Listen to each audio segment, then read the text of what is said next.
Good morning.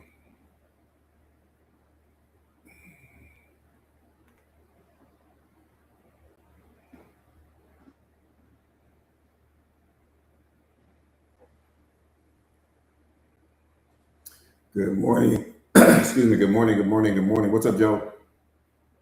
David's in the building. What's up, Snicky? So good to see you. Good morning. Good morning. Good morning.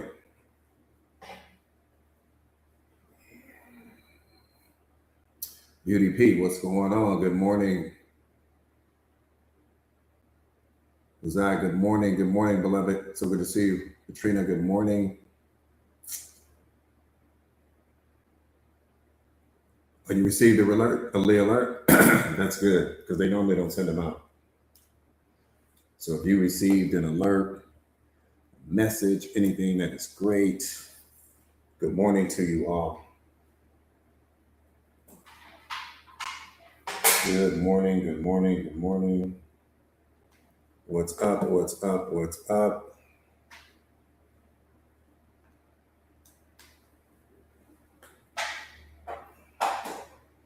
Good morning to you all. Good morning to you all. Good morning to you all. What's up, Neffy? So good to see you, beloved. I loved your feedback too in the community, Neffy. I loved your feedback. It's amazing. I want to hear more from you. What's up, Fatty? So good to see you. Roddy, so good to see you. Nicole's in the building. Let's go. Do me a favor, you guys, real quick. And Alana, what's up, beloved? So good to see you. Do me a favor, share the live to your stories real quick if you haven't already done so. What's up, Rhonda? So good to see you. Do me a favor and share the live to your stories real quick. If you haven't already done so, do me a favor and share the live to your stories. Boom, bam, boom, bam, boom. If you are watching this live stream on any other platform, you are welcome to come to TikTok where we are. It's where the magic is. It's where the party is. What's up, Sandy? So good to see you, beloved. Good morning to you. Peace and blessings to you. All is well. All is well. All is well. If your life is in a mess, that's a great place to be. It's a great place to be. It means that God is working on you. It's a great place to be. It's a great place to be. The only problem you have is thinking that having problems is a problem. It's the only problem you got. Aside from that, you don't have any other problems. The only problem you have is that thinking that having the problems you have is a problem. It's the biggest problem you have. That's creating a mess in your life. It's the only problem you have. You don't have any other problems. Again, do me a favor real quick, share the live to your stories if you haven't already done so. When you become self-aware, you will fully understand that. The only problem you have is thinking that having problems is a problem. Your problems are unique to you, the same way that waves are unique to the ocean. You have never seen an ocean without waves, and you will never see a person without problems, ever.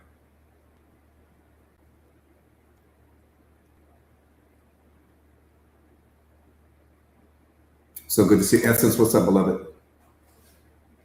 What's up, Stefe? So good to see you, family. So good to see you. That's family right there. Family, at the highest level. Don't get no higher. Don't get no higher. That part right there, Stefe, that part right there. It starts with information. The information turns into wisdom. The wisdom turns into emotional intelligence. The emotional intelligence turns into self-mastery. Self-mastery turns into self-awareness. What's up, Jay? What's up, family? That's how it works. But the problem is most people never make it past phase 2. Again, you start out with information. The information, when you put it to work, becomes wisdom. The wisdom then becomes emotional intelligence. The emotional intelligence then becomes self-mastery. The self-mastery then becomes self-awareness. Self-awareness is the final stage, but most people never make it past wisdom. Most people have situational wisdom, but they don't have wisdom from a panoramic perspective. They don't have wisdom in all four quadrants. They just have wisdom in certain areas of their life. They never make it past phase two. They never make it to the emotional intelligence. Can you guys hear me okay? Because somebody's saying something about the volume. Can you guys hear me okay?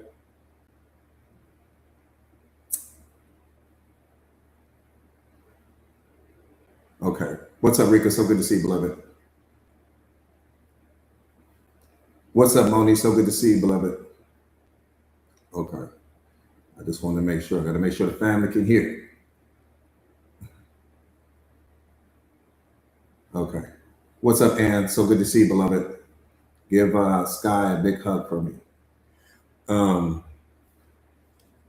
With her little adorable self. What's up, Raven? So good to see you. So good to see you, beloved. So good to see you.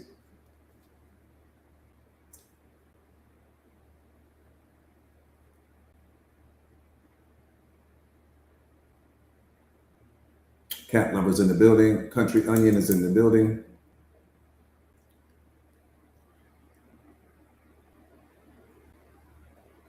Better than before. Got my Lynetta in the building.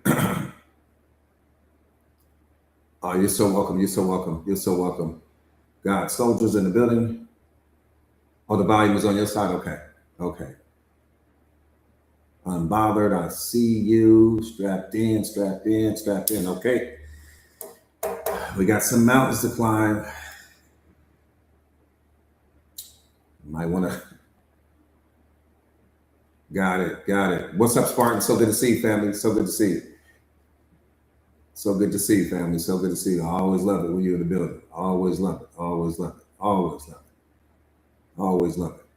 All right. Let me see. What's up, Cass? So good to see. Real quick, is there anyone? If any first timers joining me? Is it anyone? This is your very first time seeing me on a live. Any first timers? Type me in the comments. What's up, Hope? What's up, Paris? Okay. What's up, Tracy? Some of you guys have names that it's hard for me to read, so if I don't shout you out, that's the only reason. Red, what's up, beloved? So good to see you. Good morning to you, Queen. What's up, Rudy? Rose, keep coming back. All right, boom. Real quick, in case you're new to the platform, my name is Jordan Williams. I am a certified life coach. I specialize in self-awareness, self-mastery, relationship mastery, emotional intelligence, wisdom. I specialize in consciousness and helping my students and my clients all over the world to become the greatest, strongest, and most powerful versions of themselves. I am also the best-selling author of this book, The Secret of Awareness: How Powerful Are You Ready to Be? It's probably one of the last books you'll ever need. If you have this book in the Bible, you got everything you need. Okay. I've been coaching for 2 decades now. I've coached some of the most powerful people on the face of this earth, from doctors, lawyers, politicians, to celebrities, athletes, fighters. You name them. I've coached them. I've been a lot of people's secret weapon for a very long time. People come to me when they can't find the answer. People come to me when they hit a roadblock. People come to me when they just can't figure out how to get out of their own way. That's when people come to me.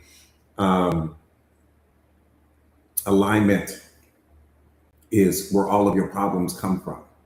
You are a spiritual being. You have spiritual problems. You don't have worldly problems. And the fact that you are a spiritual being means that whatever problems that you have, as you're moving through life, are only problems that you are creating for yourself. That's critically important for you to understand that. Critically important for you to understand that. Let me say that one more time. You are a spiritual being. All of your problems are coming because you are identifying with your ego personality. You're identifying with the character that you play. You're identifying with your persona. You're identifying with your reputation. You're identifying with your physical body. You're identifying with the past. You're identifying with the future. You're identifying with this version of yourself that you created that can fit into what society's definition of what success is. All of those things are not who you are, but you promote yourself as though they are.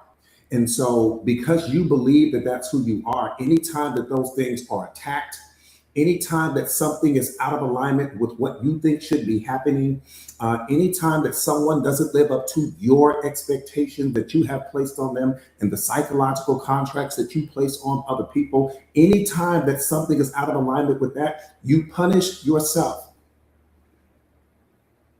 It's where your depression comes from. It's where your anxiety comes from. It's where the fear comes from. It's where your limiting beliefs come from. It's where it's all coming from.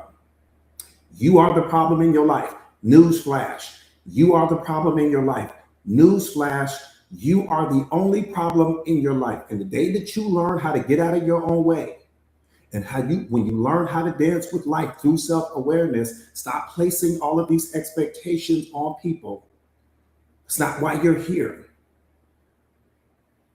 You are here to become the greatest, strongest, and most powerful version of yourself. You are here as spirit, as a direct representation of God, not to represent the world, not to represent your problems, not to represent your persona and your reputation, not to cling to things, not to become attached to things, not to chase people, not to chase relationships, to become so powerful that all of those things chase you.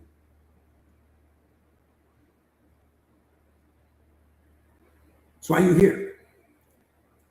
You've forgotten your purpose, you've forgotten your mission. And for most of you guys, you don't even know what your purpose is. That's what's hurt you more than anything else. All of your suffering comes because you don't know what your purpose is. That's why you suffer. When you're in alignment with your purpose, there's no suffering. Suffering comes when you don't know who you are. Suffering comes when you're out of alignment with your purpose. Suffering comes when you identify with the pain, but you don't understand that the pain that comes into your life is coming into your life because you're out of alignment. Pain comes when there's no love. Pain comes when you cling to other people. Pain comes when you have attachments. Pain comes when you chase things that are not chasing you. That all of those things is producing your pain. Pain comes when you sell yourself a story that you can't be happy without some person. Pain comes when you are looking for love outside yourself, even though you are loved. Make that make sense. All of those things is what's producing your pain. So not only do you produce the pain, but you also produce the suffering. You also produce the misery. Let me break that down for you. Pain comes because you're out of alignment. The suffering comes because of the story that you tell yourself about the pain. And then the misery comes because you won't let go of the very thing that caused the pain to begin with. You won't let go of the thought. That's what creates the misery. Misery doesn't come from the situation. Misery comes from you over obsessing about the situation. That's what produces misery. Pain, suffering, misery, depression, all coming from you. Nobody else. So you don't need to blame anybody. You don't need to go talk to the therapist. You need to understand how you work. Because if you don't understand how you work and if you don't get in alignment with your purpose, you're going to suffer a lot. I don't give a damn how many people you chase. I don't give a damn how many titles you chase. I don't give a damn how much money you amass. None of that will stop you from suffering. Money doesn't end your suffering. Money only gives you the ability to produce more suffering. Because if you are out of alignment with your purpose, now you're going to start drinking more than you should. You're going to start smoking. You're going to start adding all these people to your life because you're going to be looking for external validation. You're going to be buying things. Why are you buying things? You're buying things because you're really not happy internally. So then you buy things that bring you temporary joy, it brings you temporary excitement, and you're going to keep buying things. So, but you'll never fill the holes in you. You'll never fill the voids in you. Got to understand how you work, beloved. Your PhD won't save you. Your master's degree won't save you. Your MBA won't save you. Everything that the world told you to chase won't save you from you. Self-awareness is the only thing that'll save you, nothing else.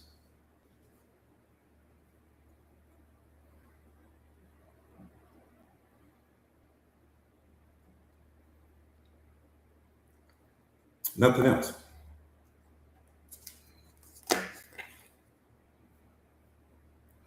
Good morning, Brock. So good to see you, beloved. Nothing else. Nothing else to say.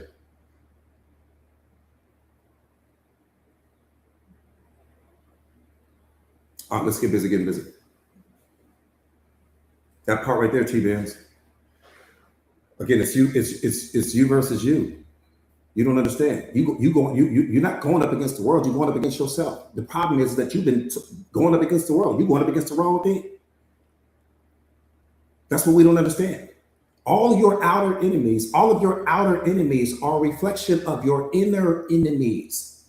You've got some versions of yourself that were out of alignment with your divine essence and your purpose in life. And that's what created all of your external enemies. All of your external enemies come from some version of yourself that was out of alignment with the version of you that God created. And if you look back over your life, you'll see it. I'm not asking you to change your life right now. I'm just asking you to look at it. Every external enemy that you have ever had only came because of an enemy that you had created within. What do I mean, an enemy you created within? Some version of yourself that you created, that society told you to be, or you were following somebody, you mimicked somebody, you patterned your life after somebody else, and you created some version of yourself that was out of alignment with the version of you that God created. And when you did that, that person showed up in your life, reflecting back to you the version of yourself that you had created that was out of alignment with God. And you called that person an enemy. But they were only a reflection of your inner me.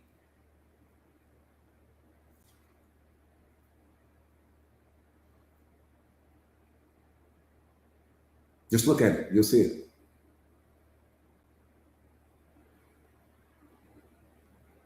So all you gotta do is look at it.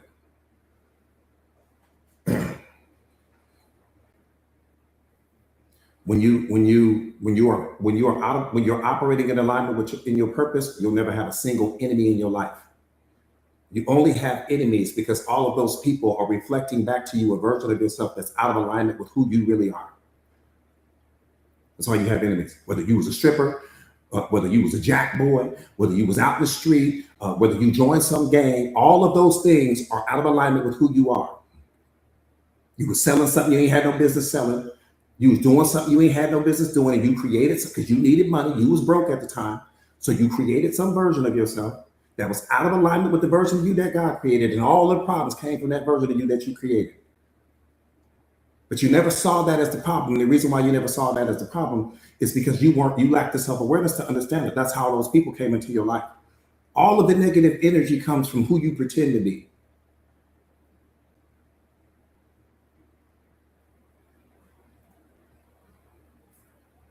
Just look back over your life, you'll see it.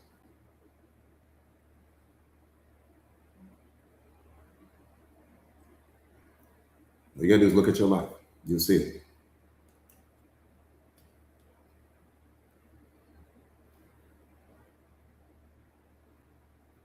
Well, coach, I wasn't doing anything illegal. Then you were showing up small. There was something you did, some version of yourself, even if that version of you was the version of you that showed up small, even if it was the version of you that tolerated disrespect, even if it was the version of you that you let people walk all over you, you created some version of yourself that was out of alignment with the version of you that God created, and that person showed up in your life wearing the face of that thing that you allowed yourself to become. Anytime that you are moving in a way that's out of alignment with the version of him that he created, you're going to create enemies. But they're really not enemies. They're just people showing the face of something that you're pretending to be. People wearing the face, excuse me. That's why you got to get your PhD in self-awareness. Get your PhD in self-mastery. Get your PhD in self-mastery. Get your PhD in emotional intelligence. Don't just go and chase worldly knowledge, because knowledge of self is the beginning of wisdom. If you don't know who you are, how can you know what something else is? How can you master the ability to know what something else is and you don't know who you are? That doesn't make sense. It makes no sense. We got all this worldly knowledge, general education when it comes to ourselves. Doesn't matter how many PhDs you have. Your PhDs won't end your depression.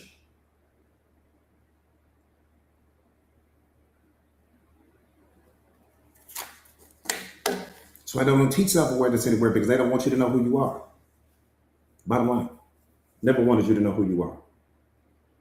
Because the moment that you know who you are, you can't be controlled anymore. Nobody can control you when you know who you are. Nobody can control you when you unlock yourself from a self-awareness. You can no longer be controlled. Why? Because you're not chasing anything. You see through people. That's the power of self-awareness. It gives you the ability to see through people. But before you can see through someone else, you got to be able to see through yourself first. See through you. Stop trying to see through other people and see through yourself. Stop trying to discover them and discover you. We so good and want to meet all these other people. You ain't met yourself that deeply yet. Got to meet you first. But if you don't master your understanding of who you are, what are you going to be giving the person? You don't even know what you're giving the person. You still trying to figure yourself out, giving yourself to other people.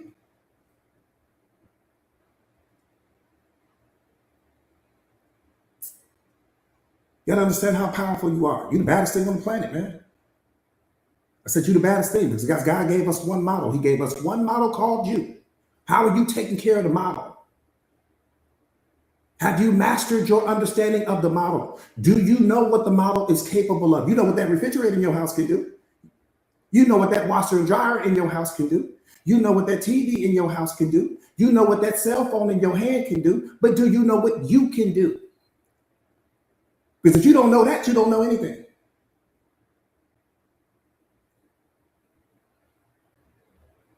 I don't give a damn if you can tell me about what your car can do. Tell me what can you do. I don't care if you can tell me about what the refrigerator can do. Tell me what can you do. I don't give a damn if you can tell me about what your phone can do. Tell me what you can do, and then I'll be impressed.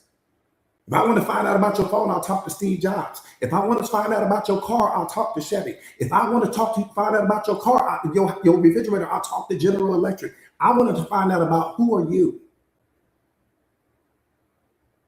What are you capable of? We know what the phone can do. We don't need to find out about that.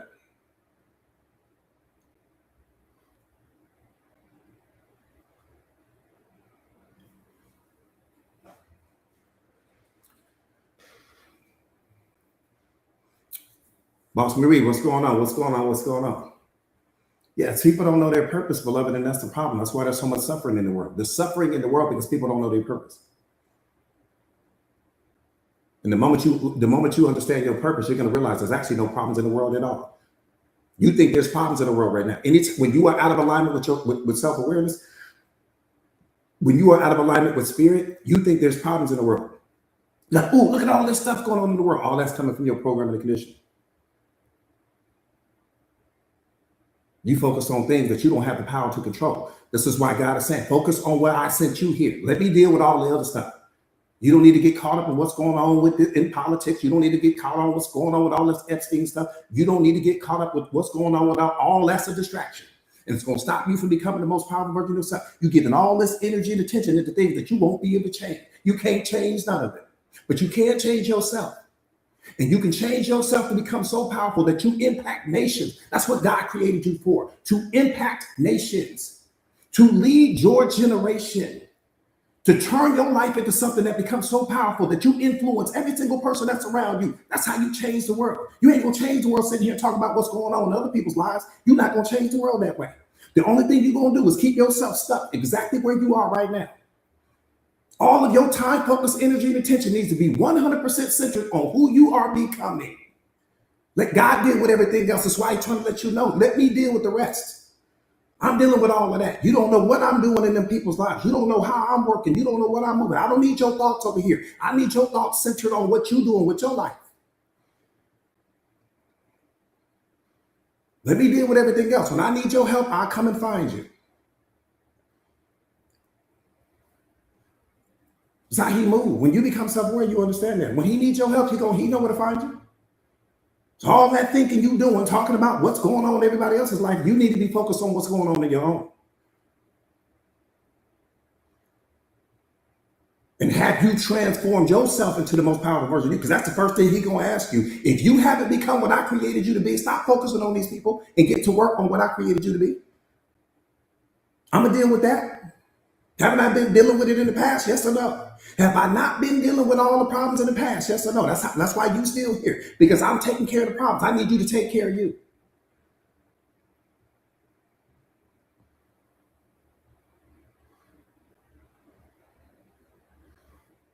For every second that you waste focusing on something that you have no control over, that's 1 minute of your potential lost. How much of your potential has been lost? Focusing on what these people are doing, talking about what these people, you can't create impact in that situation. You shouldn't be talking about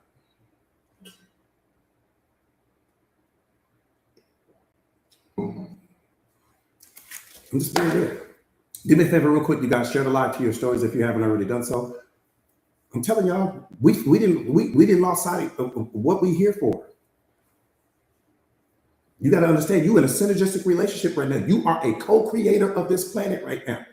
Yeah, I need to wake up. I said, you a co-creator of the planet. But your highest and best creations come from when you step into your purpose, beloved. If you don't step into your purpose, then there's so many gifts that this world ain't gonna receive because you never became the version of you that God created you to be. Because you over here paying attention to what's happening with some people that you don't have no control over the situation.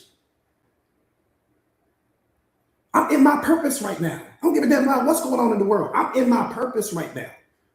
That's God's lane. Whatever it is that's going on in the world is his lane. They ain't got nothing to do with me. When he needs me, he gonna come and get me. He's saying, wake the lions up. That's what I need you to do. Unlock the cages. That's what I need you to do. That's what I'm here doing. That's what he needs you to do. Step into your purpose. Step into why he created you. You can't just know why he created the things that you have access to and then not know how you got why you were created. That don't make no sense. You know what everything in your world does except for yourself. It don't make no sense.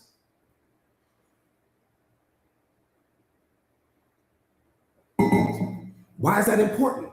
Because then you stop tolerating disrespect. Why is that important? Because then you stop showing up small in your own life. Why is that important? Because then you don't settle for less than you deserve. Why is that important? Because then there's no more depression. Why is that important? Because then there's no more fear in you. I don't have fear. I don't have nothing to be afraid of. I can't tell you when the last time I was afraid. What am I afraid of? When you know who God is, there's no fear. When you don't know who he is, fear. When you don't know who he is, depression. When you don't know who he is, anxiety. Why? Because you're all you in the past or you're in the future. You're not trusting. You don't have faith. You're not believing. You're trying to control things. You're trying to predict outcomes. You focus on moments that you don't have no power over. The only moment you have power over is the one you're standing in right now. Dominate that one. That's what he's telling you to do. You dominate this moment, and I'm going to dominate all the future moments. So that way, when you get there, everything is ready for you. But if you're sitting here focused on the future, that means you're not extracting the value from the moment.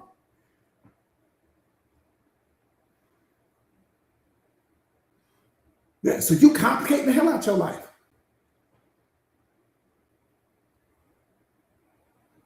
He said, I'm going to make sure that everything is right when you get to where you need to be. You don't have to worry about that. If you look back, historically speaking, you're going to see it. There ain't no problem that's going on right now that hasn't gone on in the past. Not one. So you need to quit focusing your time, energy, and attention on what's going on in the world and focus on what's going on in your world. There's not a single problem that we're dealing with right now that we haven't dealt with in the past. That's why I trust him the way I do. He gonna make it work.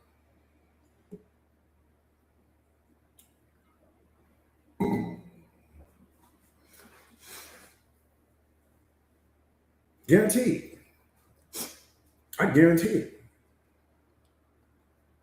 Last thing I have is worry.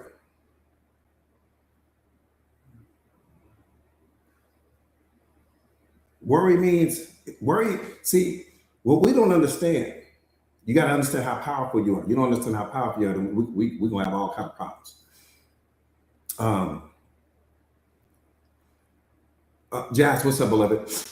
You know, worry is an indicator that you're not trusting him. Fear is an indicator that you're not trusting him. Your anxiety is an indicator that you're not trusting him. You were given emotions to let you know when you are losing power, to let you know when you are focused on things that don't add value to you. That's why you were given emotions. Not so that you can think from them, not so that you can project them onto other people. You were given your emotions so that you would know anytime that you're out of alignment. If there's anxiety, you're worried about too much about the future. If there's worry, you're not trusting God. If you lack faith, fear is dominating your life. If there's fear there, you're projecting your future or you're projecting your past onto the future. If there's depression there, you're focusing on some previous moment that you no longer have the ability to control. Your depression is trapped in a thought. It's not trapped in the moment, it's trapped in a thought.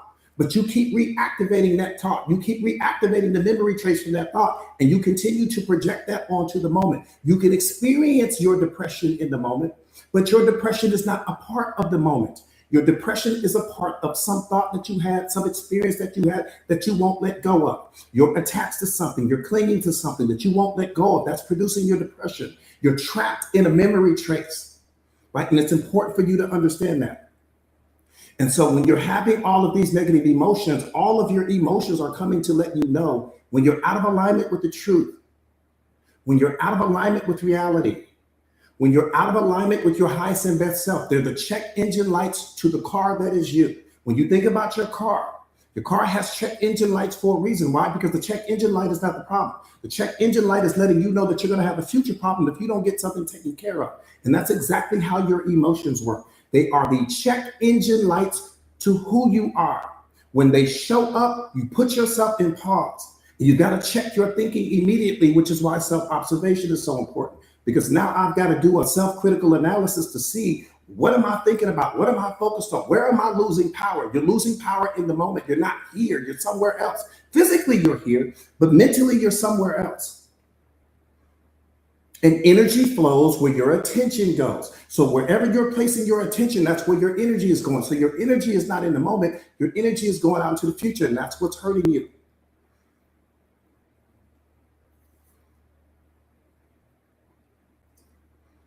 I'm telling you, you guys you rock with me. You don't need to go to school to get a psychology degree. They can't teach you. This is awareness. This is spiritual intelligence. You are a spiritual being. You need to step up your spiritual intelligence. You've got worldly knowledge, but no spiritual knowledge, and that's what's hurting you, beloved.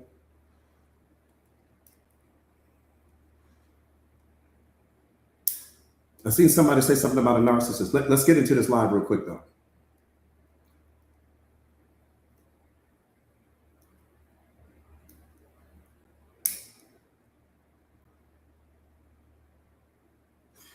Let's get into this live. We got a lot of ground to cover.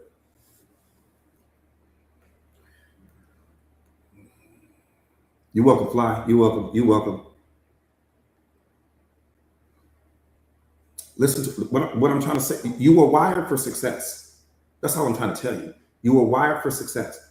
And your feelings and emotions are only there to let you know anytime that you are out of alignment with your highest and best self. That's why they're there, right? You don't have negative or positive emotions. You just have emotions. When you call them negative or positive, that's coming from your programming and conditioning. Somebody programmed to here's the problem. Here's the problem. Here's the real problem. Think about how vast our universe is. You don't only live in the universe also lives in you. If you don't understand that, that's square one where we need to start you off at. Square one, I said. You don't only live in the universe lives in you. Let me qualify that in case you're struggling with it. Hydrogen, oxygen, carbon, nitrogen. Those four atoms is what makes up the entire universe. But those four atoms are also what makes up you, right? So you not only live in the universe lives in you. Okay, fine. Put that over here. Now, you're a spiritual being. You only operate from spiritual intelligence. The spiritual being that you are only communicates with God. It doesn't communicate with man. And here's the biggest problem. Anytime that you are experiencing these negative emotions, so let me back up. Based upon your programming and conditioning, one more time, I just qualified the fact that you not only live in the universe also lives in you. So here's what happened. Somebody taught you to break this vast universe down into 4 categories.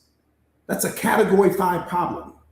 You see the world, for as vast as it is, through 4 filters: good, bad, right, wrong. That's how you see the world. You've been programmed. That's hurting you more than any person you have ever called an enemy. One more time. For as vast as this universe is, it's infinite. You've got 4 filters based upon your programming and conditioning that you've been programmed to see the world through. Good or bad, right or wrong. 2 are positive, 2 are negative. So you got to understand that if you're looking at everything through those filters, anytime that something is out of alignment with one of those filters, which 9 times out of 10 it's going to be, because the universe is not designed to be seen through your filters. Your filters are concepts. They're your idea of what you think good is, your idea of what you think that bad is, your idea of what you think right is, your idea of what you think wrong is. All of that is the byproduct of your programming and conditioning. All of that is the byproduct of your ego personality. All of that is the byproduct of your pain. All of that is the byproduct of your wounds. So you're looking out at the world, and it's either going to be good or bad, right or wrong. But good or bad doesn't exist in reality. Right or wrong doesn't exist in reality. There's just what is. And all of reality is neutral. So the filters that you are using to utilize, to look through at the world through, don't apply to the world.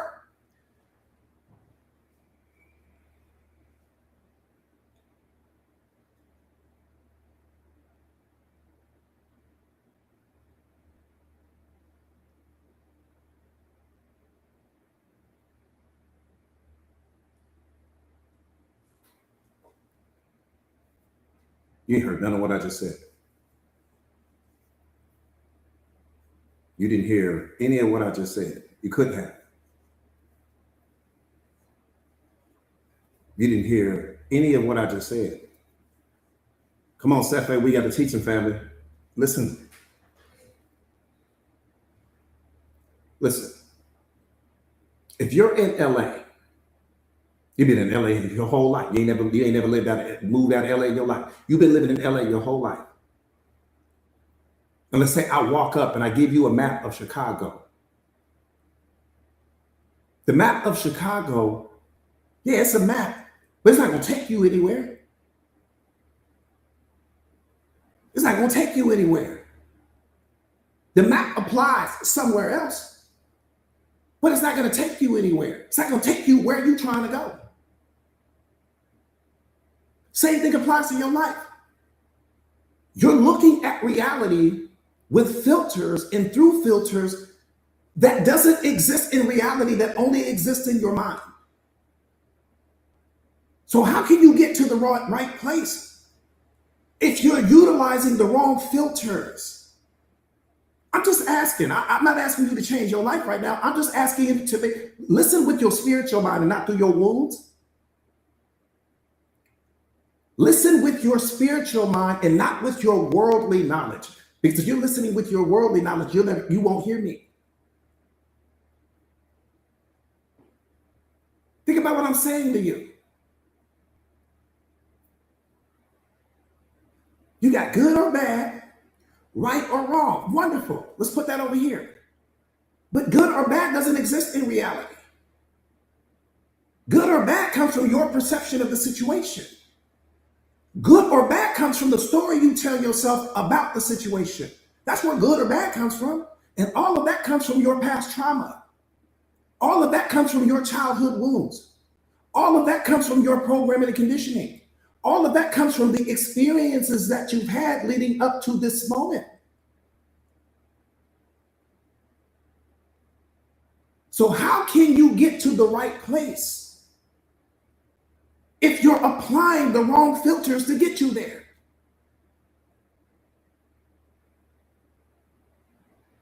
Whatever you call bad, someone else may call good. The person you call ugly, someone else may call beautiful. The flower that you call beautiful, someone else may call ugly. So who's right or who's wrong? Both of you guys are right, because it's all coming from your programming and conditioning. You're both right. We don't understand this because we don't understand ourselves. Everything that you call bad, somebody else calls right, or they wouldn't be doing it. Doesn't matter if it's right to you. It's right to them. That's why they did it. The person that cheated on you In their mind, it was right to them. Yeah, it may have been wrong as hell to you, but it doesn't matter what it was to you. What matters is what it was to them. It was right to them. That's why they did it. The person that stole your car, yeah, that may have been wrong to you, but it was right to them. That's why they did it. The person that broke in your house, yeah, that may have been wrong to you, but it wasn't wrong to them. That's what I'm trying to get you to understand. All of this comes from your programming and conditioning, but this is how you're seeing the world. And this is what's producing so much of your suffering, beloved. You're not seeing reality as it is. You're seeing it as you are.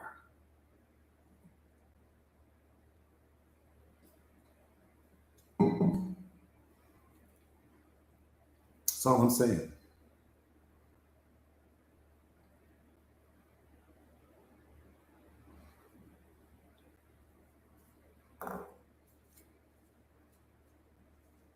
That's all I'm saying. Everything you call right, everything you call right, someone else calls wrong. Everything you call wrong, someone else calls right. Well, who's telling the truth? You both are. Because those things don't exist in reality. That's all I'm trying to get you to understand. Tell me what street we can go to find right now. Tell me what street right lives on. Tell me what street wrong lives on. Since they so real in your mind, we should be to go there. If they real in your mind, we should be to go there right now.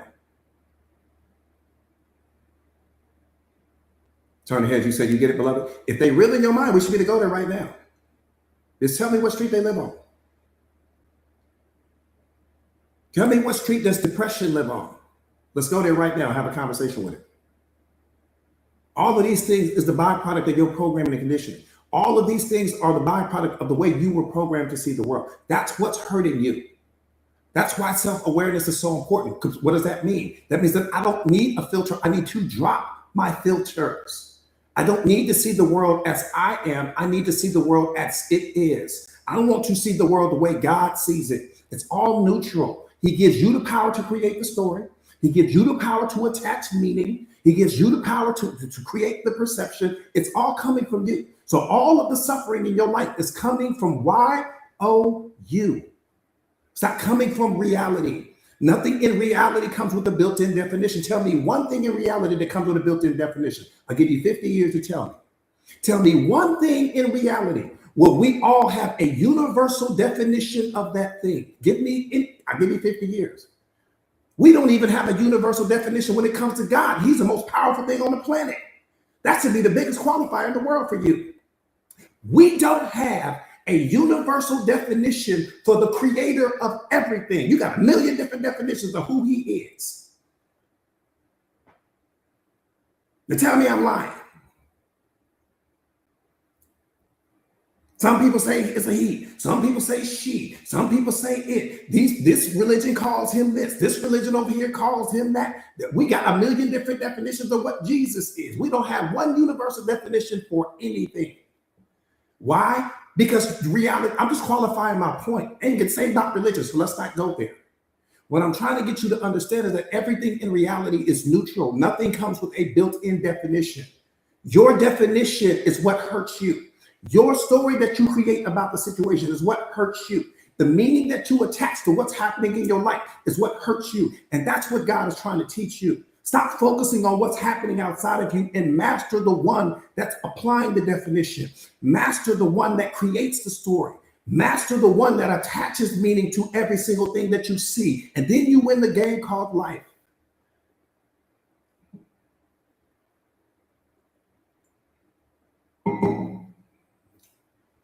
Period.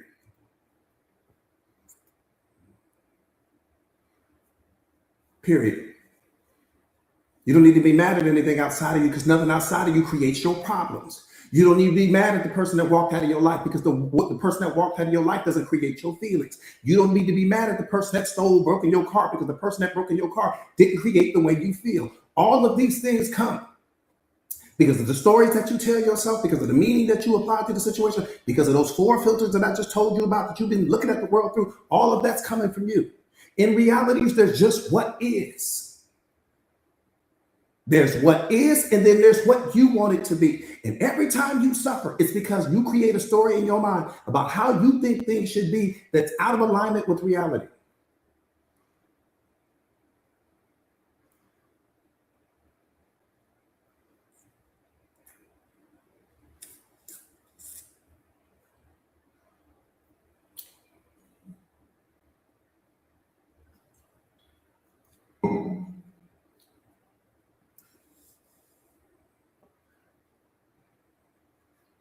That's why we suffer.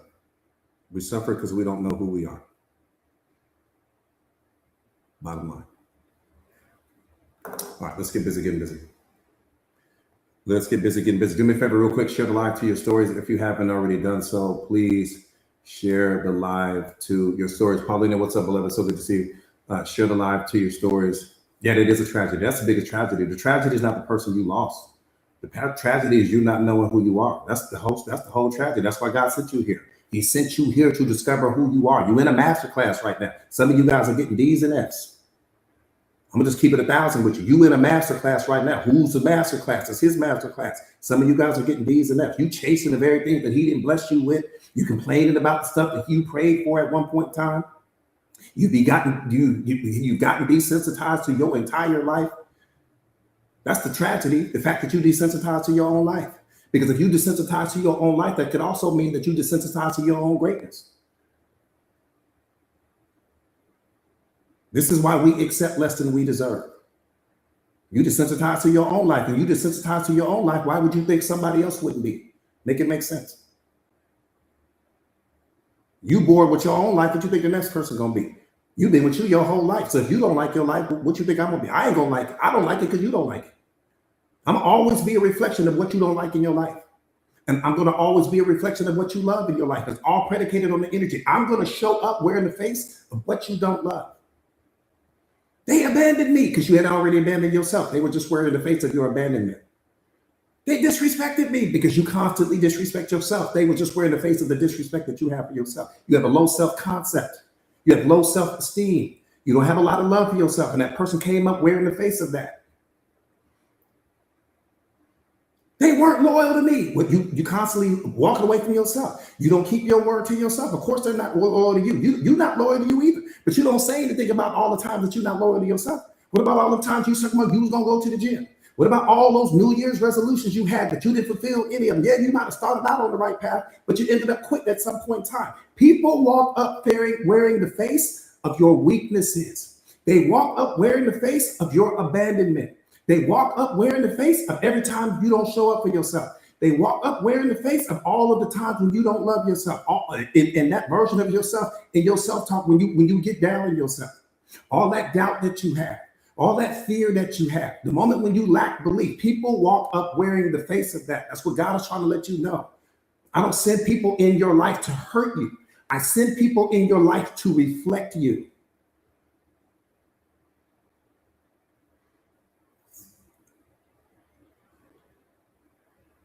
You had already hurt yourself. The person was just a reflection of what you've been doing to yourself. And that's what he was trying to wake you up to. The person was only a reflection of the pain you caused yourself. But here's the problem. You so used to hurting yourself. You so used to having that negative self-talk that you don't look at it as a big deal anymore.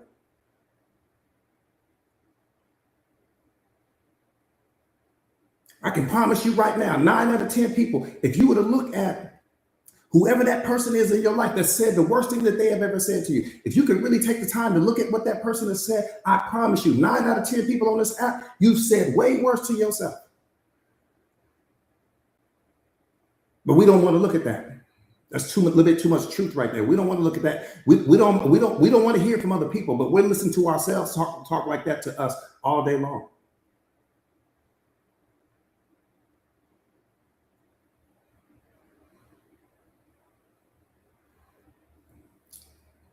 Again, do me a favor real quick. You guys share the live to your stories.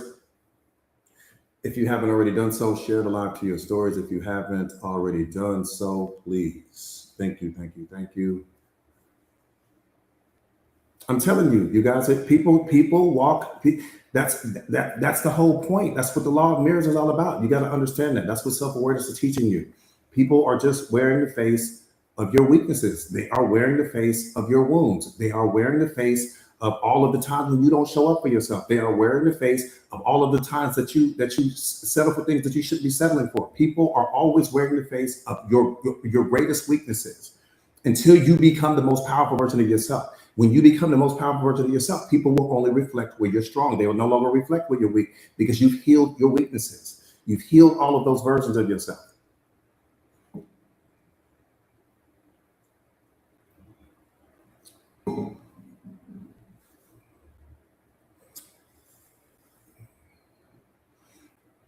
All right, let's get busy getting busy. Let's get busy getting busy. I appreciate that, Coach. Thank you, beloved. Thank you, beloved.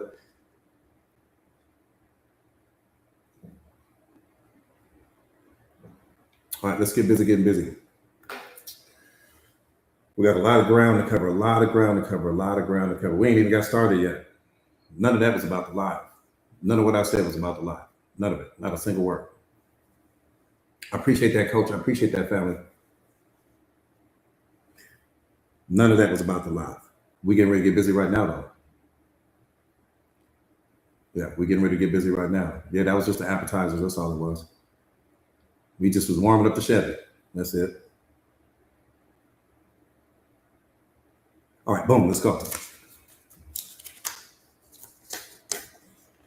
Let's go. What's up, Kev? So good to see you. Yeah, normally when I go in like that, it's because spirit is somebody needed to hear it, right? There's always somebody. It's never a waste, right? Somebody, you know. I appreciate that. I appreciate that, you guys. Thank you so much for the gifts. It's yeah. Somebody always. Monday through Friday, about 9:15 Central Time, right? Monday through Friday, 9:15 Central Time. I normally go for like 2 hours. Sometimes I go for longer. It just depends on what's going on. But I'm as consistent as the weather. That's one thing you'll know. I'm consistent. I'll probably end up being the most consistent thing in your life.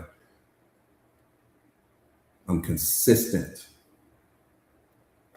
You got to be. If your goal is to become the most powerful version of yourself, you have to be consistent. You have to be consistent. No days off, no breaks. You have to keep your word to yourself, because if you don't keep your word to you, people are going to show up wearing the face of when you don't come through for you, when you don't show up for you, when you don't keep your word to you. People are going to come up and they're going to be a reflection of that in your life. And then you're going to be wondering why, why do they walk out of my life? And, why aren't people loyal to me? Why aren't they committed to me? Why do people abandon me? Because you abandoned you. They're just a reflection of what you are. People are just a reflection of what you are. Again, everything is you pushed out. You got to understand, you consciousness, man. Everything is you pushed out. Everything is you pushed out. People come into your life wearing the face of your internal state of being, not who you pretend to be. Jordan Williams, certified life coach. Right? I appreciate you. I appreciate you, coach. I appreciate you, coach. Everyone comes into your life wearing your internal state of being. And the reason why God has them to do that is because you weren't putting in the work on yourself. There were certain areas and parts of your life that you had been avoiding, you had been neglecting, you weren't working on. And so that person enters your life from a frequency that you carry, right? Because you got to understand that let me say it this way. Let me give it to you in a way I know you won't miss it. Every single version of yourself you have ever been throughout the history of your life, you still are right now.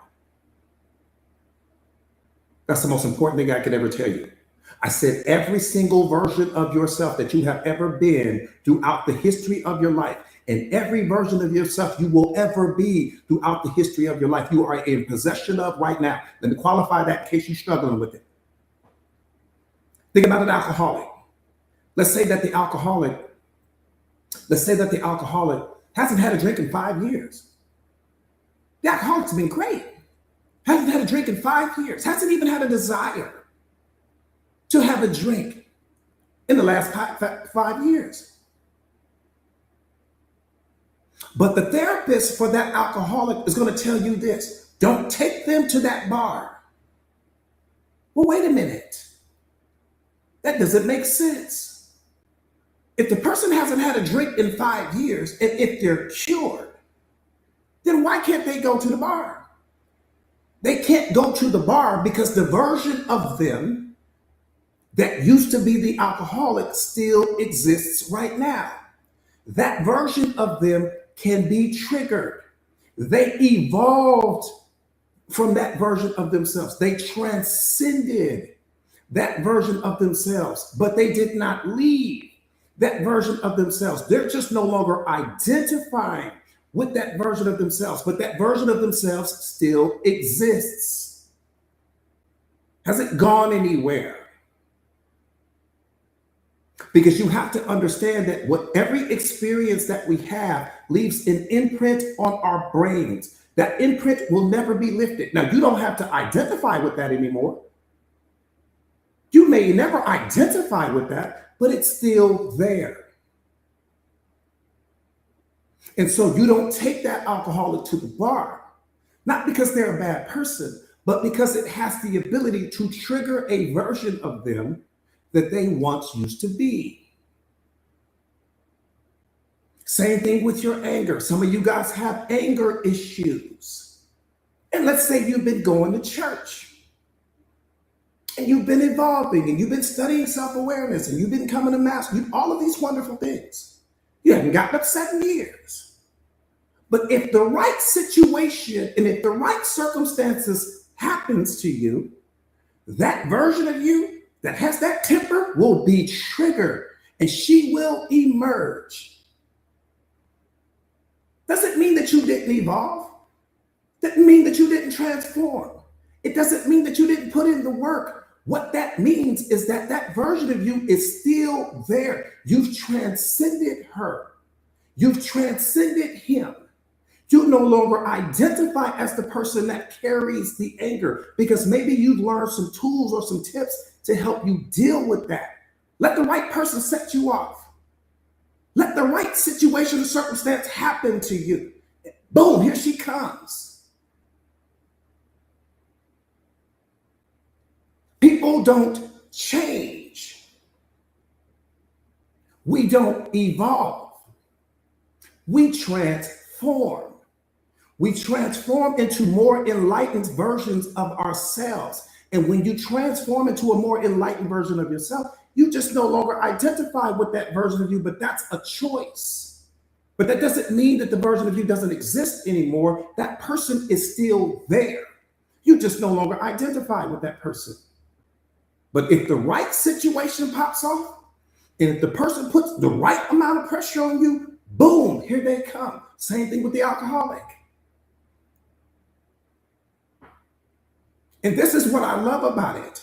This is actually your strength. It's not your weakness. It's not a weakness at all. I've got piranhas in me. I've got lions in me. I've got crocodiles, leopards, gators, grizzly bears in me right now. There are versions of myself that I had to be to survive certain situations that's in me right now. Now, I have transcended. I have transformed. I don't identify with those versions of myself. Catch some smoke if you want to. Come up playing if you want to. Disrespect me if you want to, and I'll let one of them out the cage.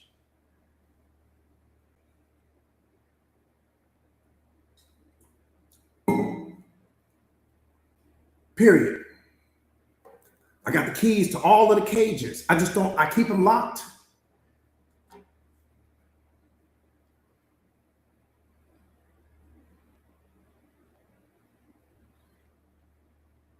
I keep them locked.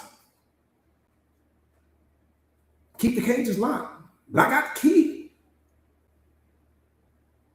Don't let the self-awareness fool you.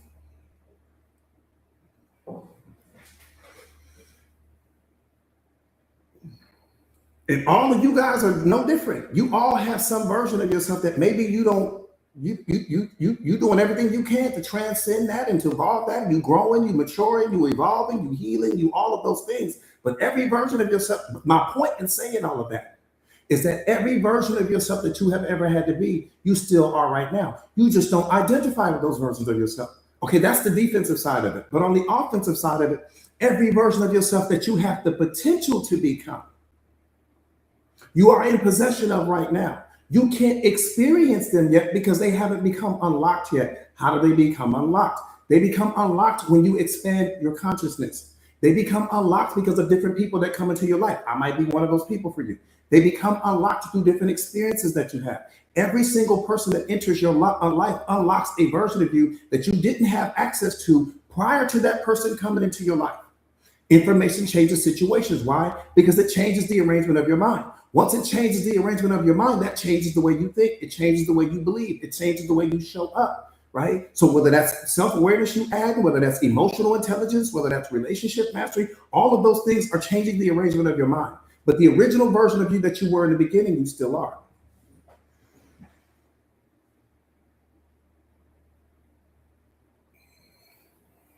Make sense?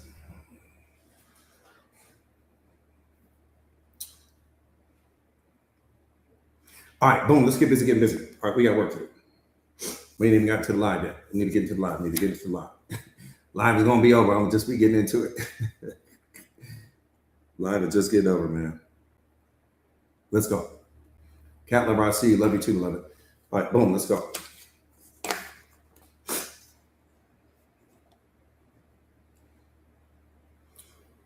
Nothing that you accept about yourself can be used to diminish you. It's where all your power lives. Nothing that you accept about yourself can ever be used to diminish you. Let me say that one more time.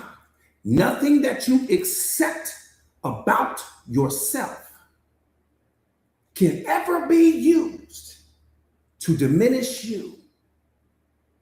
You suffer because someone said something that you really don't accept about yourself. They criticize you in a way, and you don't accept that about yourself. That's where your pain comes from. But the moment you accept whatever it is about yourself, whatever they say can't diminish you. You're the worst coach in the world. Wonderful. I'm glad that's your perception of me. I accept me. Oh, you used to mess up so much in the past. Yeah, you so right, I did. Far worse than you could ever imagine. You only know the half of it. I'm taking all your power away. Oh, you used to be this and you used to be that. You're so right. And I'm glad I had to be those things because all of those things helped me to become the version of myself that I am right now. So I'm so happy that God put me through all of that. I accept everything about me. There's nothing you can say. I'm taking all your power away. I'm stripping you down. And then guess what? All that's data. All of that's data. Let me tell you, that person just gave you the greatest gift in the world. Let me tell you what they told you. What they told you that you may have failed to hear because you were so in your feelings. What they told you was this: I will never see you as the version of you are that you are right now. I will only see you through the filter of who you used to be. Checkmate. This will be the last conversation we have. Now, I'm not saying that verbally. That's the conversation I'm having in my mind. This is the last conversation you and I will ever have. Thank you for showing me who you are. Checkmate. Don't say it with any condescending tone. Don't get upset because the situation is neutral. All your pain is coming from the story you telling yourself about the situation. It's coming from the meaning you attaching to. We ain't got time to be upset. Learn. This is what God is trying to tell you. This person is not a part of your 33. It's what he's showing you in that moment. What he's showing you in that moment is that this person will only see you through the filter of who you used to be. They can't see you as you are right now. Because your greatness in that moment triggers their mediocrity. They won't let you have your moment. They won't tell you how great you're doing. They won't tell you how much you have grown. They won't tell you how much you've evolved. They won't tell you how much you've changed because your greatness triggers their mediocrity. All of that is data. If you give your power away in that moment, you lack emotional intelligence.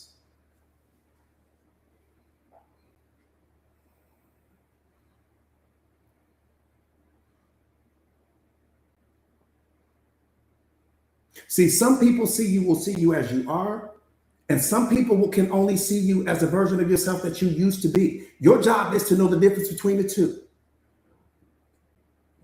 That's it. Life is easy. It's only rough on the story you tell yourself about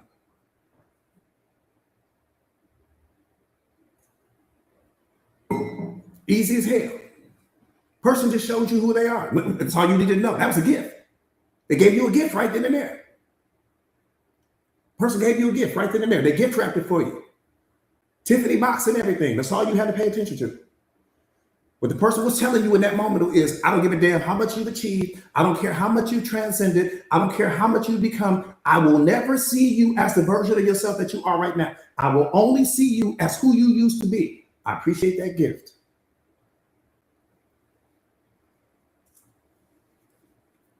Nothing that you accept about yourself can ever be used to diminish you.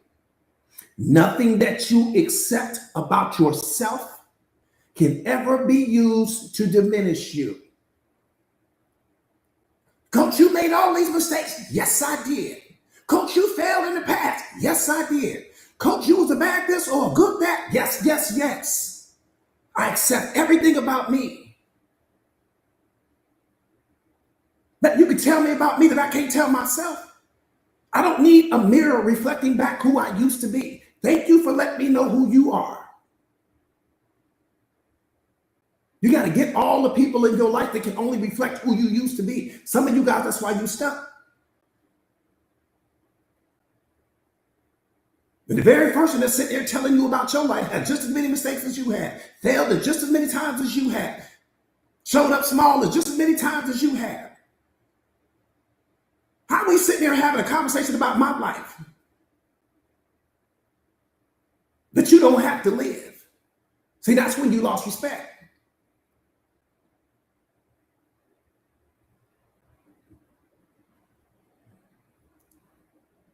Right there.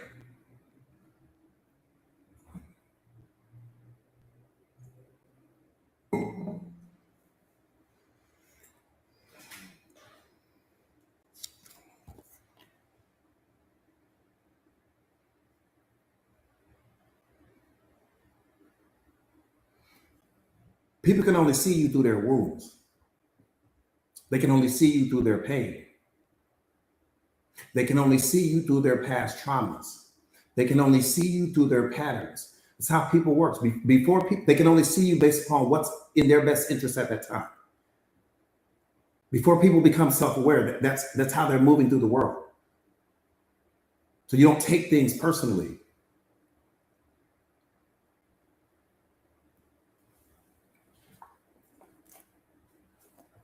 Newsflash, growth is going to cost you people. I'm going to tell you that right now. You talking to a farmer right now. I'm a farmer for real.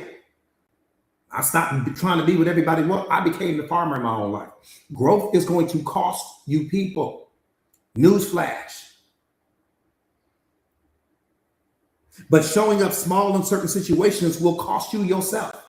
Growth will cost you people. But you showing up small in certain situations in your life is costing you yourself. We ain't doing that no more. That's over with. Growth will cost you people. But showing up small will cost you yourself. Now, I don't mind losing the person, but you can't lose you.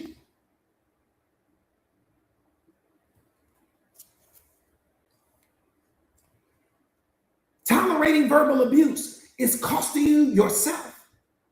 That has to stop today. I said tolerating verbal abuse. I don't give a damn what title the person carries. I don't want to hear about no titles. What about if it's my mom, coach? What about if it's my dad? They ain't worried about your feelings. So why are you worried about theirs? When a person abuses you verbally, what they're saying to you in that moment is that I don't place value on you. I don't place respect on you. That's why I'm doing it. Love is not in the room when abuse shows up. Love is not in the room when pain shows up. It's not even in the room. We talked about this yesterday. Where there is pain, there is no love. Where there is love, there is no pain. Step up.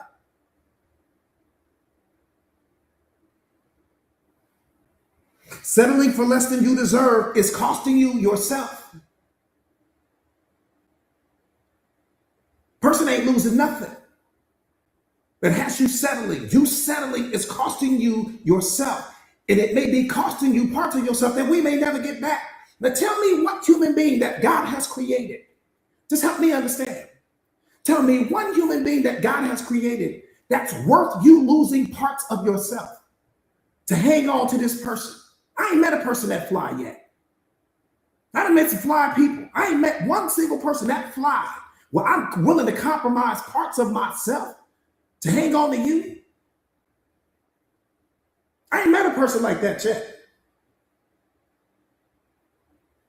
I'm losing me to hang on to you. And when I say losing me, meaning the respect for myself is gone. I'm walking around here confused in the relationship. I've lost sight of who I am. My goals and dreams are on the back burner. I got to walk on eggshells with you. I got to tiptoe around your emotions. I can't speak my truth. I'm afraid to say what I really want to say. Yeah, I'm thinking it, but I'm afraid to say it because you just might explode on me. You've lost yourself. If fear is in your relationship, you've lost yourself. Fear is not a relationship partner.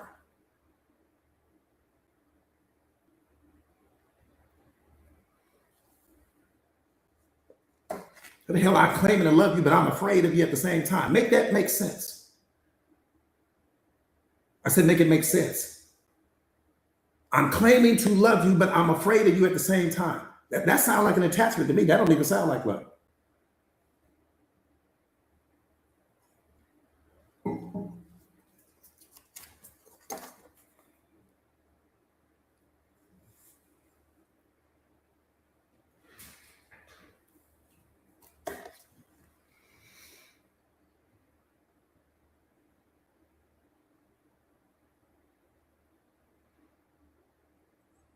I got people jumping all in this live right now.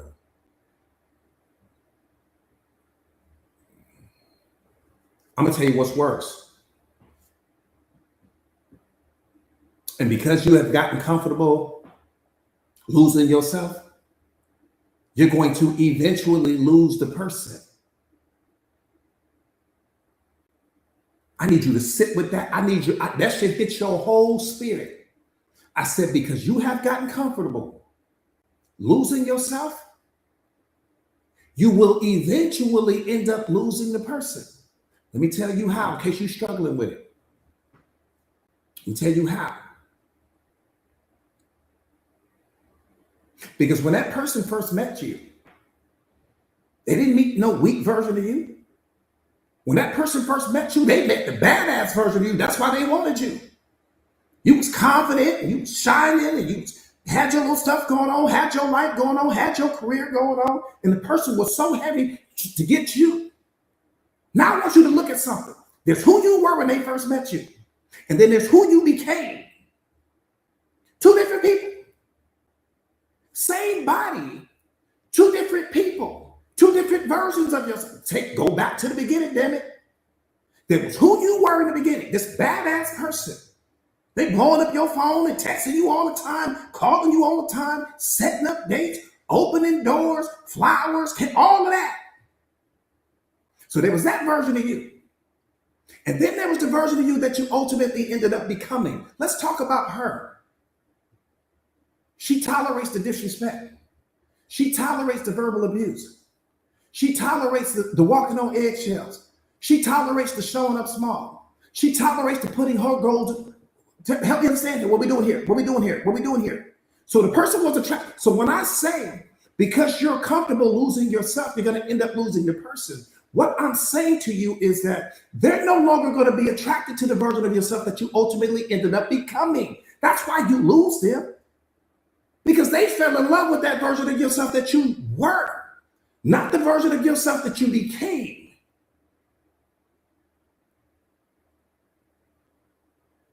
That's what I'm trying to get you to understand. Well, they made me do it, coach. No, you made yourself do it. You tolerated things that you shouldn't have. You accepted things that you shouldn't have. You settled for things that you shouldn't have. The person only gave you what they thought you deserved. But had you checked that at the gate, like, wait a minute, I don't do that. That's not who I am. I don't move like that. The person would have responded to the energy that you brought to the moment. But you didn't do that. And so because you got comfortable losing yourself, you ended up losing the person too. So you lost everything. You lost yourself and you lost the person all at the same time. Then you ended up with nothing. And that's what God is trying to show you. You ended up with nothing. That's not who I created. I didn't create that version of you. I don't know where you got that version of you from, but that version of you didn't come from me. I built you like titanium. I don't know who taught you how to be that version. That's what I'm trying to get you to understand. This is why I tell you guys I coach lions and lionesses, because you're going to end up losing everything anyway. Some of you guys are in a situation right now, you get ready to lose it all because of what you're settling for, because of what you're tolerating, because of what you won't say. What you won't speak up about in your relationship controls you.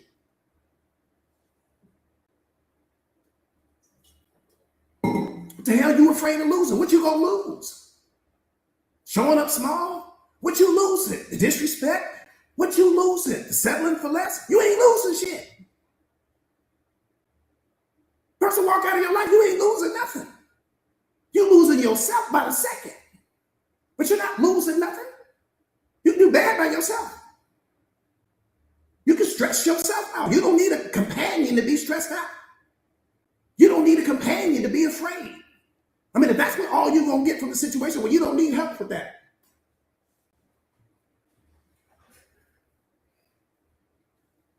You don't need no help doing bad.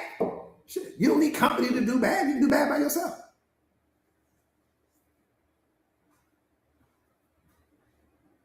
Coach, I'm so afraid. What are you losing? You ain't losing nothing. You losing the story that you keep telling yourself in your mind about who you hope they become one day. That's what you're afraid to lose. Because if you're living in reality, see, that's why hope should never be in your relationship, because hope keeps you blind to the truth. That's why potential should never be in your relationship, because potential keeps you blind to the truth. The moment you start seeing the world through hope, and the moment you're hoping for something better than you have right now, unless you wouldn't be hoping. There's the only reason why we start hoping. Because there's something in your reality that you don't want right now, so you start hoping. But they have potential, coach. Potential only lives in your mind. Potential doesn't live in the mind of that person, it lives in your mind. You see them through a filter created by your own mind, and you project that onto them. They don't see the potential that you see in them. That's why most people never live up to it. They ain't gonna never live up to the potential, because the potential only exists in your mind. So hope, that's a bad strategy. Potential, that's a bad strategy. Why? Because those two things keep you blind to the truth. There's a reality that's happening in your life right now that you don't want to accept. So what do? You run to the hope filter. You run to the potential filter so that you can blind yourself to what's really happening.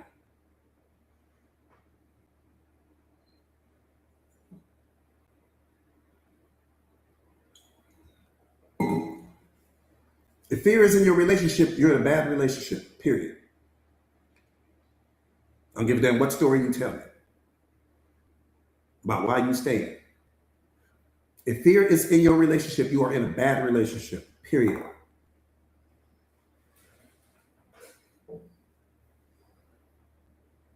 Fear and love do not go hand in hand. Never have. They don't hang out together. Love is not the opposite of fear, and fear is not the opposite of love. If fear is in your relationship right now, you're in a bad relationship.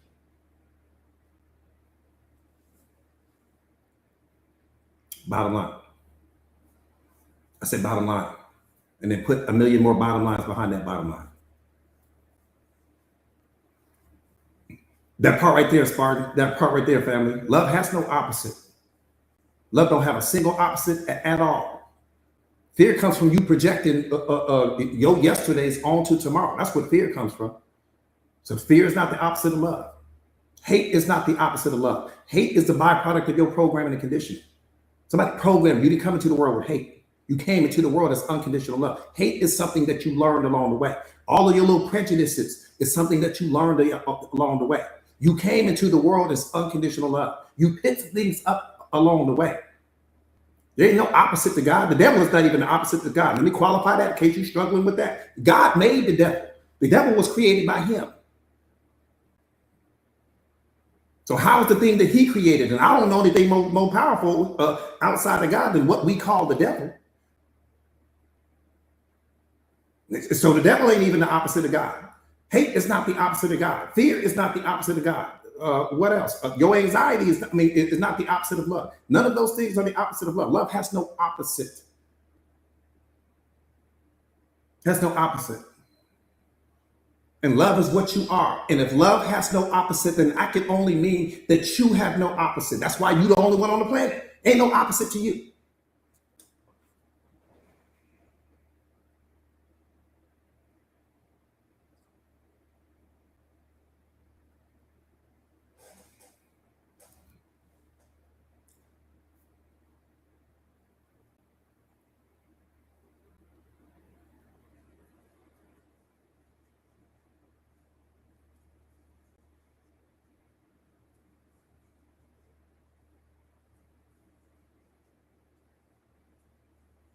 That's what God is trying to wake you up to. There is no opposite to him. There is no opposite to love. You are the byproduct of love, which also means that there is no opposite to you. That's why we can't find you anywhere on this planet. You ain't never existed before. You will never exist again. We ain't gonna never get another you. And the day that you start carrying yourself like the human manifestation of God, like you are, it's game over. They ain't gonna disrespect God. They shouldn't be disrespecting you. They ain't gonna lie to him. They shouldn't be lying to you. They're not gonna abuse him. They shouldn't be, but you an extension of him. So how you gonna let somebody give you the energy that they ain't gonna give him? They ain't gonna bring it to him. They shouldn't bring it to you. You're an extension of that. You gotta keep that line tight. I said tight. I'm disrespecting the synergistic. I'm in a synergistic relationship. Is he the only thing in your life? Ain't nothing else in your life. Everything is an extension of your life, but the only thing in your life is you and God. There ain't nothing else in it. There will never be anything else in it. People can be an addition to your life. People can be an extension of your life, but there's not a single person in your life. That's why you can get on a plane right now and fly to the other side of the world. You ain't got to talk to nobody if you don't want to, because there's nobody in your life. Everything gonna stay behind when you get on that plane and you leave. Guess who's gonna be on the plane with you?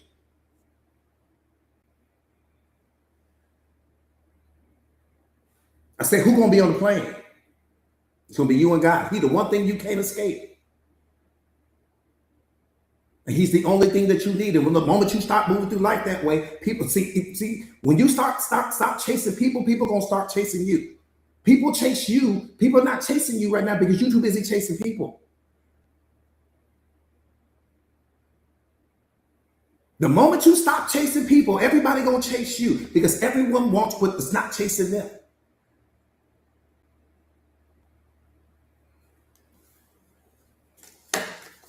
Don't chase nothing.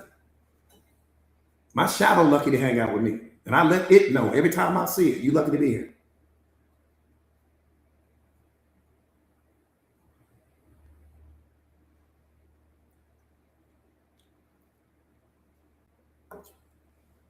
Everything is lucky to have access to you. I say some things, I didn't say a few things. I said everything, me included. I'm lucky to have access to you right now. Lucky to have access to you right now. I'm lucky to have access to you right now.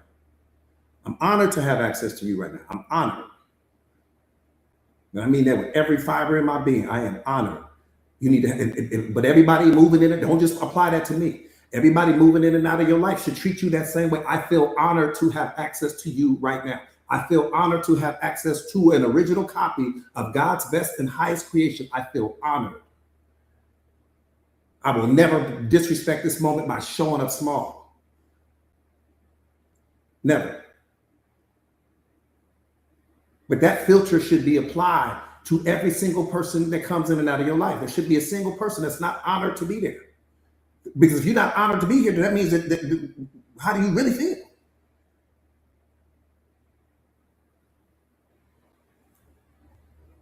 So if you feel honored to have access to me, and if I feel honored to have access to you, we're going to have a beautiful relationship. It's going to be peace there. It's going to be love there. It's going to be happiness there. It's going to be kindness there. It's going to be compassion there. It's going to be empathy there. All the right ingredients to make the relationship powerful are going to be there. Yeah, people in your life that don't feel lucky to have access to you. That's the problem. That's problem number one.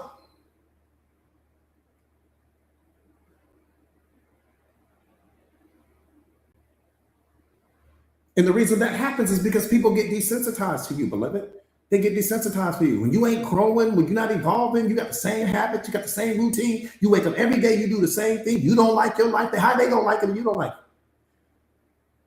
You're not excited about your life. I'll never be excited about it. I'm not gonna feel greater about you than you feel about yourself. The person will never place more value on you than the value you place on yourself. Period. You set the standard. The person will never love you more than you love yourself. They'll never respect you more than you respect yourself. So whatever you're complaining about that you're not getting from this person, understand that the person is only wearing the face of what you're not willing to give yourself.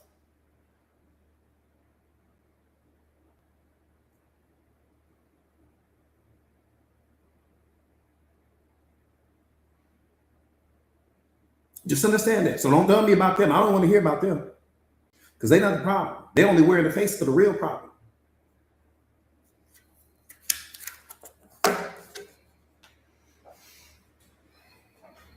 One more time, growth is going to cost you people, but showing up small in certain situations is going to cost you yourself. Tolerating verbal abuse is going to cost you yourself. Settling for less than you deserve is going to cost you yourself. And because you are comfortable losing yourself, you're going to eventually lose the other person. The person didn't lose you. The person walked away from you because you had already walked away from yourself. Mentally, emotionally, and spiritually. You had walked away from you. The moment you told yourself that story, I can't make it without you. You my everything. You're all false. There's no truth in that. All that you complete me, all that sounds good in Hollywood. That don't belong in your life.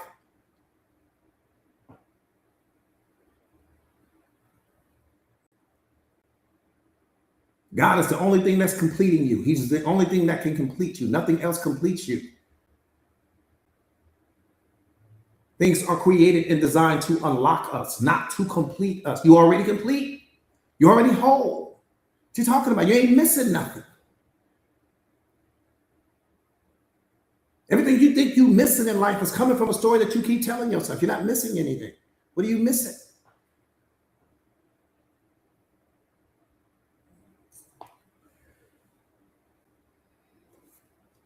You have to train yourself to let go of everything you fear to lose.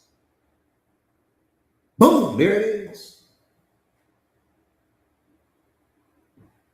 I said you have to train yourself to let go of everything you fear to lose. I don't mean let go physically. I mean let go mentally. Come on, Lana, we got to tell them, beloved. You got to let go mentally. Because if I don't let go mentally, there it is. Uh-oh.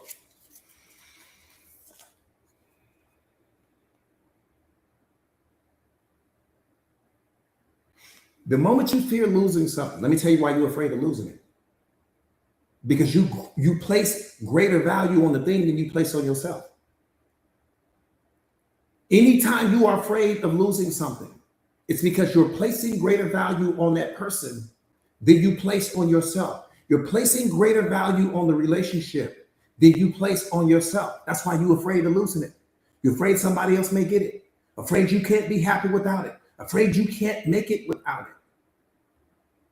All that's coming from a story you telling yourself. And none of that, no truth in it, but you telling yourself that story. And that's why you lose the person. Because you weren't that weak version of yourself in the beginning, beloved. That's not who you were. Person would have never fell in love with you if you was that version of yourself in the beginning. You walked up, oh my God, I'm so happy to have you. And they'd have been like, okay, well, damn, I'm talking to the wrong person. That's what they would have said. Wasn't all that clinging going on, wasn't all them attachments going on, all that happened over time.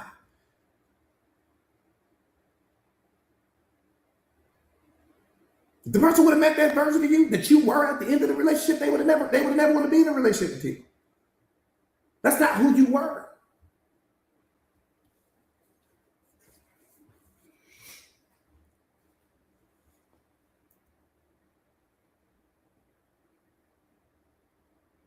When you're afraid of losing something, it's because you place greater value on that thing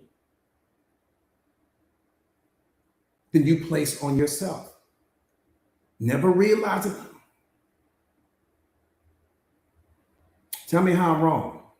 Let me take somebody to the bottom of the ocean real quick. Let me just take this moment. Tell me how I'm wrong.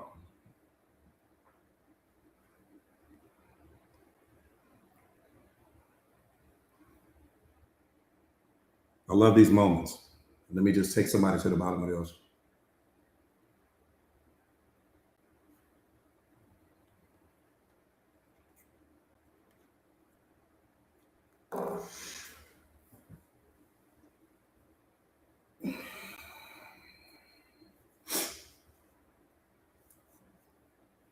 I see you, Kim. What's up, beloved? Somebody said start a church.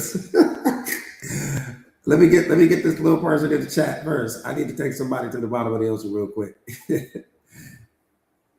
No, they're not ready. Somebody speaking from their permanently. Somebody said defending you. Oh, okay. I'm sorry, beloved. I'm sorry. Damn, I thought we was gonna get to go to the bottom of the ocean. Damn. Look, I don't never get to, man. Come on, Sepe, man. You know, I was looking for what it was, man. I thought I found somebody. No, I'm sorry, beloved. I'm so sorry. I'm sorry. And because the stuff flies. I don't know if you guys can see it on you guys' end, but these you guys' comments fly. Right. Stuff was, come on, Ro. What's up, bro? What's up, Ro? That's family right there. Again, I'm sorry. I apologize. What do we say, y'all? What do we say? 3 most difficult things in the world. 3 most difficult things in the world is what? To return love for hate, including the excluded, and admitting when you were wrong. That's it. 3 most difficult things in the world are not physical feats. Return love for hate, include the excluded, and admitting when you were wrong. Number 3, I need to, okay. So I was wrong. You got to be able to admit when you were wrong. You can't always be right. All right, boom, let's go. What's up, Ro? So good to see you, beloved. So good to see you.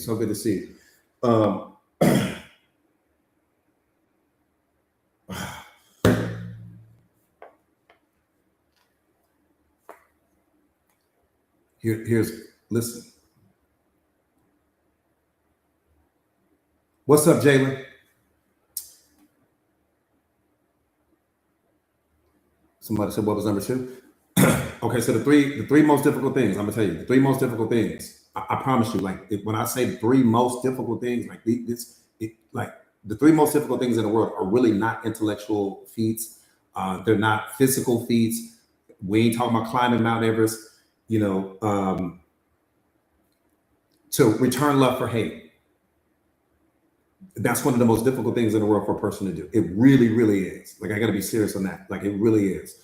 Number two, to include the excluded. Including the excluded means that you are a reflection of God everywhere you go. Because there are people walking around that never get asked out on dates, that never get asked to come to the party, that never get asked out to lunch, that never get invited to the little office gatherings and bowling night. And there's people walking around this earth right now that never get invited to any of those things. But God would invite that person. He wouldn't leave them out. That's what I'm saying. So when you talk about including the excluded, and that's something that I had to gain mastery over. Just looking at that person that may not be the popular person, may not be the captain of the football team, may not be the beauty queen, may not be the prom queen, and all of these other people like that. Like there are so many people that are walking around that just want a hello from you, just want some kindness from you. And that person, you see, I tell people all the time, like, you never know what a person is dealing with. You never know what a person is going through. Your hello could have changed that person's whole day, right? Because maybe they were going through so much. You don't never know what that last word is or what that last thing is that you may say to that person to get that person to just not snap on you, but go home and potentially hurt themselves or whatever the case may be. You have no idea what people are going through. So number two, that part right there, David, that unconditional love. I'm really like, that was the one for me that I wanted to master, was the including the excluded, and then like if I'm in the gym, if I'm gonna work out with somebody, I'm gonna go work out with that dude that looks like nobody ever asked him to work out. We're gonna have the best workout in the world, and I know in that moment, like that's what I'm saying. Just that kind of stuff. Or if and then the last one is returning love for hate, including the excluded, and then it just admitting that you were wrong. So that's what it is. Anyways, let's get back into it.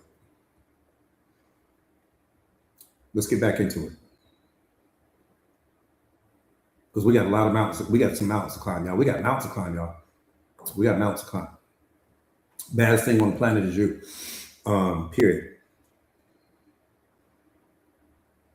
I'm gonna say this before I move into this other piece. Most dangerous thing in a relationship. Most dangerous thing in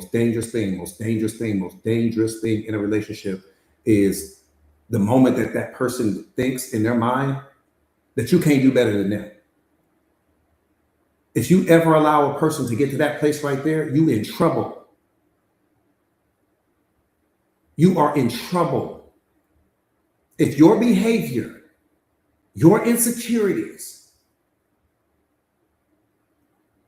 your lack of self-confidence has moved that person to a place mentally, emotionally, and spiritually that you think, I didn't say that's what they think, that you think you can't do better than out them, that they're the best you're gonna ever get, you in trouble. You lost all power. You don't ever let a person think that way about you. That's the biggest mistake you're going to ever make.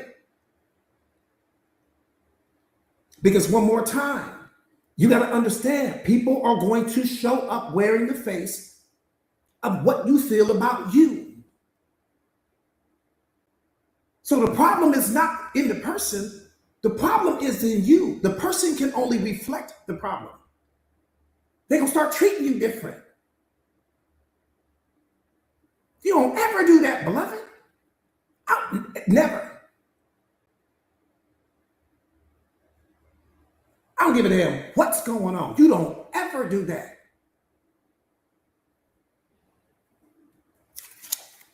The most dangerous thing that could ever happen in a relationship is the moment that someone senses that you think you can't do better, because they're going to start acting like you deserve less. You see it in the workplace all the time.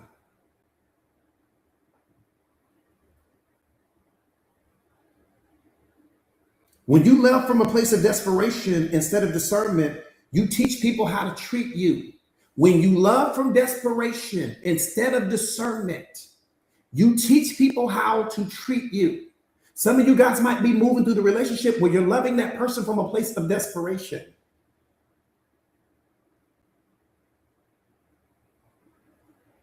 Where's your power?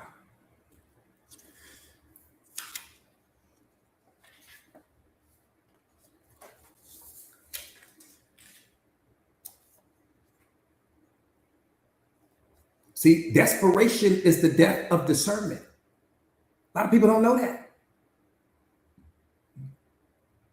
Desperation is the death of discernment because you can't make wise choices if you're afraid of being alone. Think about what I'm saying. Silver CEO, what's up, beloved? So good to see you. Think about what I'm saying. How you gonna make a wise choice and you're afraid to be alone?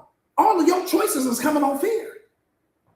So you're not even making the right choices because you're afraid. So you were shelling yourself in that moment. One more time. Desperation is the death of discernment. You can't make wise choices when you're terrified of being alone. Some of you guys are staying in relationships not because you love that person.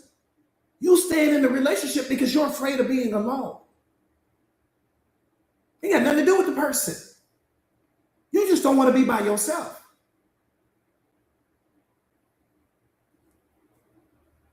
When you think you can't do better, you start lowering your standards and calling it compromise.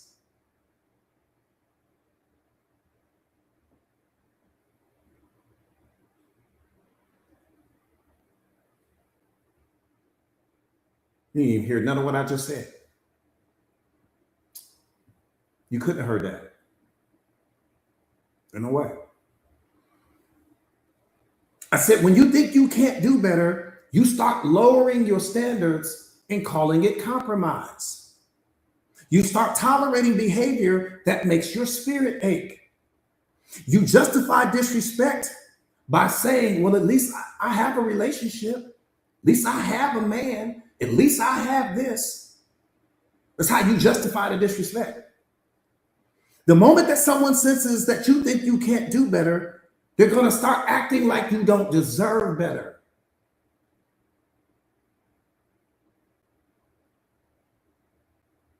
People show up wearing the face of what you believe you deserve.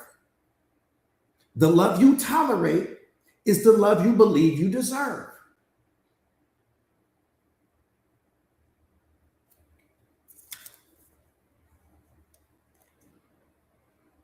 Here's the problem. Boom. We're going to the bottom of the ocean now. Most people don't really know the difference between love and attachment. That's the problem. Most people don't really know the difference. Because love is freedom, but attachment is fear. Love says, I choose you because I want to. But attachment says, I need you because I'm afraid of who I will become without you. You see the difference? Love gives you room while attachment grips. Love flows from security, but attachment flows from insecurity. But here's the hard truth. Sometimes you're not even in love. Sometimes you're just afraid of being alone. So you mistake comfort for connection and history for harmony and possession for partnership.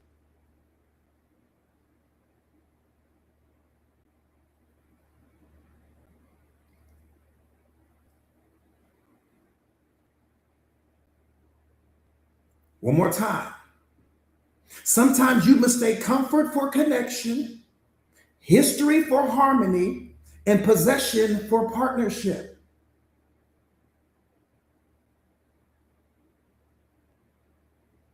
And that's why it feels impossible. And that's why leaving feels impossible, because it's not love holding you there. It's fear.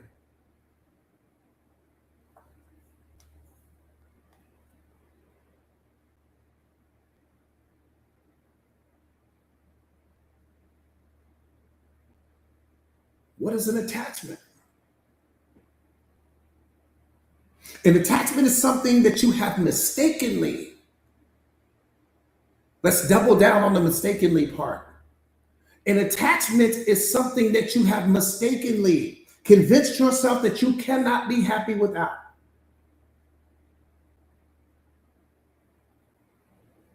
The moment that you have become attached to anything, you have instantly lost sight of your value. Why?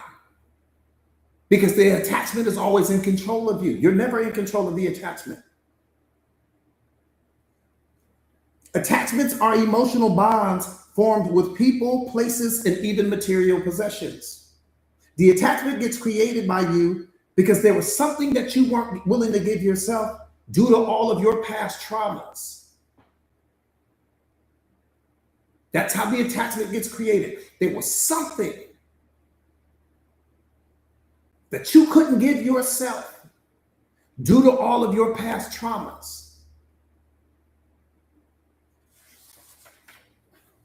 And so you made the assumption that the thing you weren't willing to give yourself could be found in something else. That's when it got dangerous. And that was the very moment you lost yourself. There was something due to your past traumas that you weren't willing to give yourself, or you didn't know how to give yourself. And so you convinced yourself that you could find it in someone else. You could find the attention you needed in someone else. You could find the love you needed in someone else. You could find the happiness you needed in someone else. You could find the fill in the blank you needed in someone else because you didn't know how to give it to yourself. So you went looking for it in the world outside of you. And the moment you went looking, you were in trouble.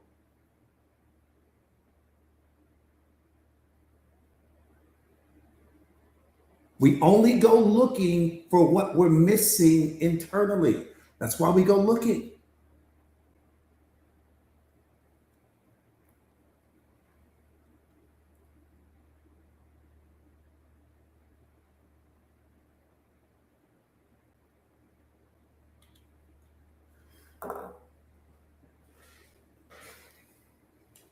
So you went looking for it in other people. Right? So you went looking for it in other people, but the other person never had the power to give you what only you could give yourself. You got to really look at that. You went looking for it in other people, but the other person never had the power to give you what only you could give you. So you jumped in this whole relationship looking for something in the relationship that could never be found because you had never lost what you were looking for. You just hadn't uncovered it. You just hadn't healed all of the old versions of yourself that kept you disconnected from love, kept you disconnected from joy, kept you disconnected. You didn't need to look for anything.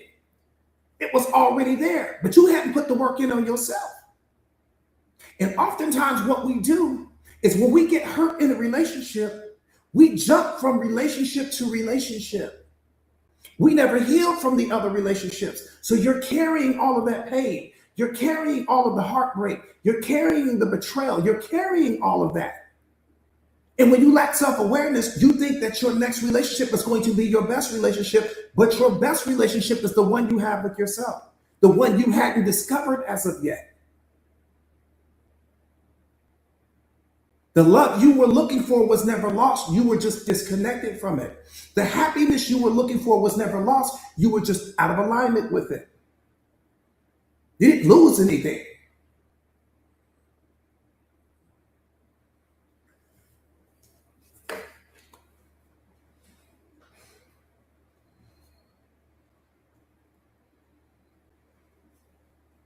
People say, well, coach, I just want to be in love.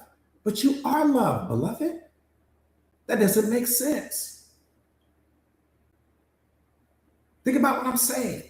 Let's slow down here. I just want to be in love. Okay, wonderful.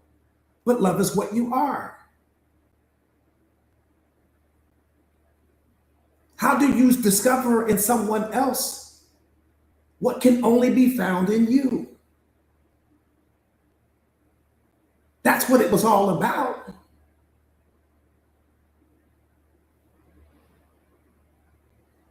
You don't fall in love, you become it. You don't fall in love, you rise in it.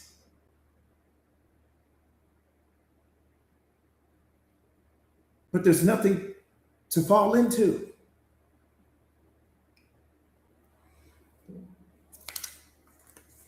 I tell you guys, relationships are spiritual containers. Love is what you were supposed to bring to the relationship. Happiness is what you were supposed to bring to the relationship. Peace and joy is what you bring, not what you get. You went looking for things that you were supposed to bring. The relationship was in trouble the day you stepped in it, because everything you went looking for can only be found in you. That's why they become toxic. That's why they become abusive.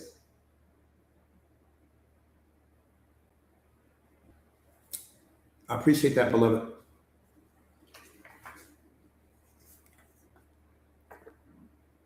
People can only enhance what's already there, but they cannot create what's missing. People can only enhance what's already there, but they cannot create what's missing in you. Let me say that one more time. People can only enhance what's already there, but they cannot create what's missing in you. And so if there is no love in you, if there is no happiness in you, if there is no joy and peace in you, then there was nothing for the person to enhance. How can I enhance what's not there?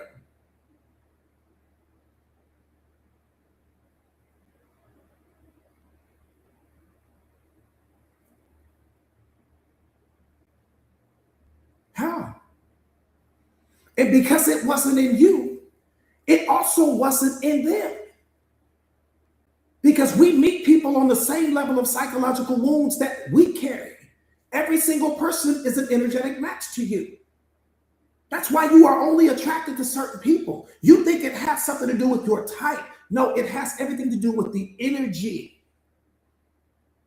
Every single person that has ever entered your life was an energetic match to the same psychological wounds that you carry. One more time, the relationship was only a spiritual container. It gave you an opportunity to work on yourself. It gave them an opportunity to work on themselves. And together, you guys could rise into unconditional love. That was the whole purpose. You come into the relationship with it being transactional. You do for me, I do for you. You show up for me, I show up for you. But in the process of all of that, we have an opportunity to work on ourselves, because we want to transcend the transactional relationship, and we want to rise into unconditional love. When we rise into unconditional love, we can do away with the relationship itself. We don't need it anymore because we've transcended that. The relationship was only the soil that we were both planted in. That was it. Nobody's ever taught us this. We made it about birthday parties and going out and date nights and Netflix and walks on the beach and weddings and honeymoons, and never understood the purpose. That's why they fall apart. You applied the wrong instruction manual. That's why they fall apart. That's why they fall apart. That's the number one reason why relationships fall apart. Because we don't know the purpose. You come in transactional. Makes all the sense in the world. You do for me, I do for you. You show up for me, I show up for you. You love me, I love you. Wonderful. All transactional. And then we're going to transcend the honeymoon phase. Once we transcend the honeymoon phase, boom, the masks come off. Great. Now we've gotten past that. Now love can have an opportunity to really thrive because there's no more masks being worn. There's no more pretending going on. I'm learning your story. You're learning mine. You've got similar wounds to me. So we're healing ourselves now. There's no more pretending going on. And that gives us an opportunity to heal together in an environment that's safe. where we can both be vulnerable, where we can both show up as who we really are, where we can live out of our authenticity. The relationship is the soil God has you guys planted in. And now we want to transcend the relationship so we can do away with that and just be into unconditional love. Why? Because the unconditional love is infinitely more powerful than the relationship could ever be. Most people never transcend the relationship because they never understood the relationship. We want to be married emotionally. We want to be married spiritually. We want to be married from a divine perspective, stepping into our divinity, not operating on some relationship. Relationship aspect of it is worldly. When you are spiritually married to that person, that means that you both have a powerful relationship with God. And because you honor him, you honor your partner. I don't need a contract for that. I don't need a judge for that. I don't need to go down to some courtroom and get married and stand there. I don't need to go to some wedding chapel. I don't need any of that. I respect my partner because I respect my relationship with God, period. I would never disrespect my partner because I would never disrespect him, period. I don't cheat on God, so I won't cheat on my partner, period. That's what it was all about.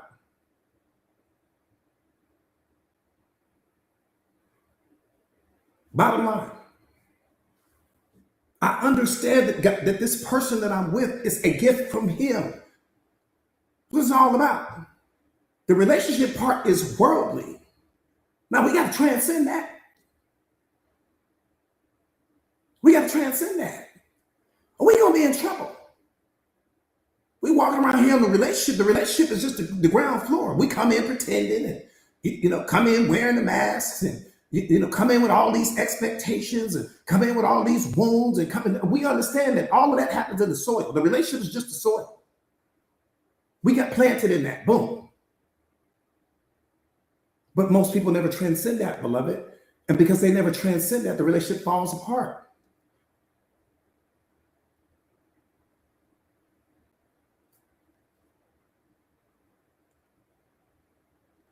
Thank you, beloved. I appreciate that. Am I making sense? You guys understand what I'm saying?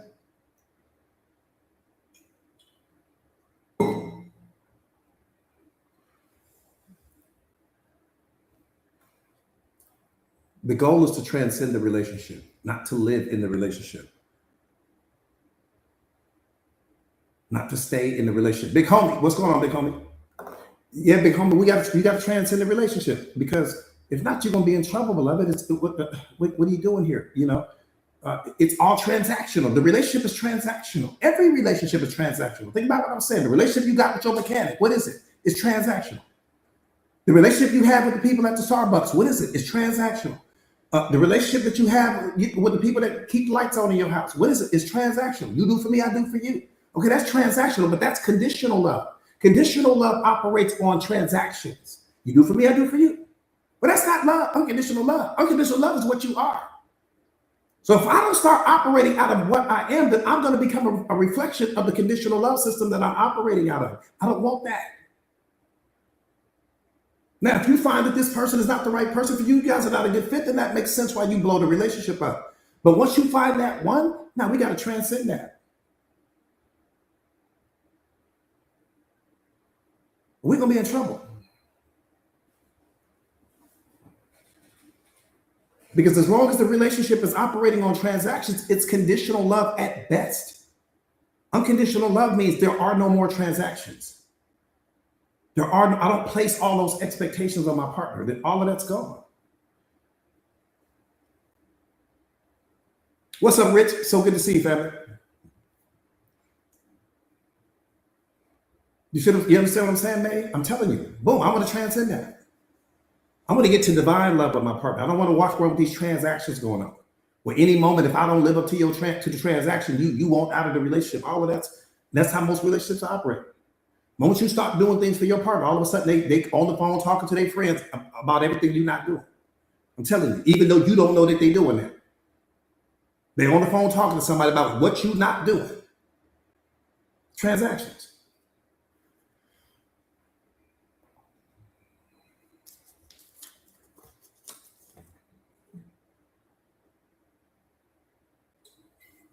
And here's what you got to understand real quick.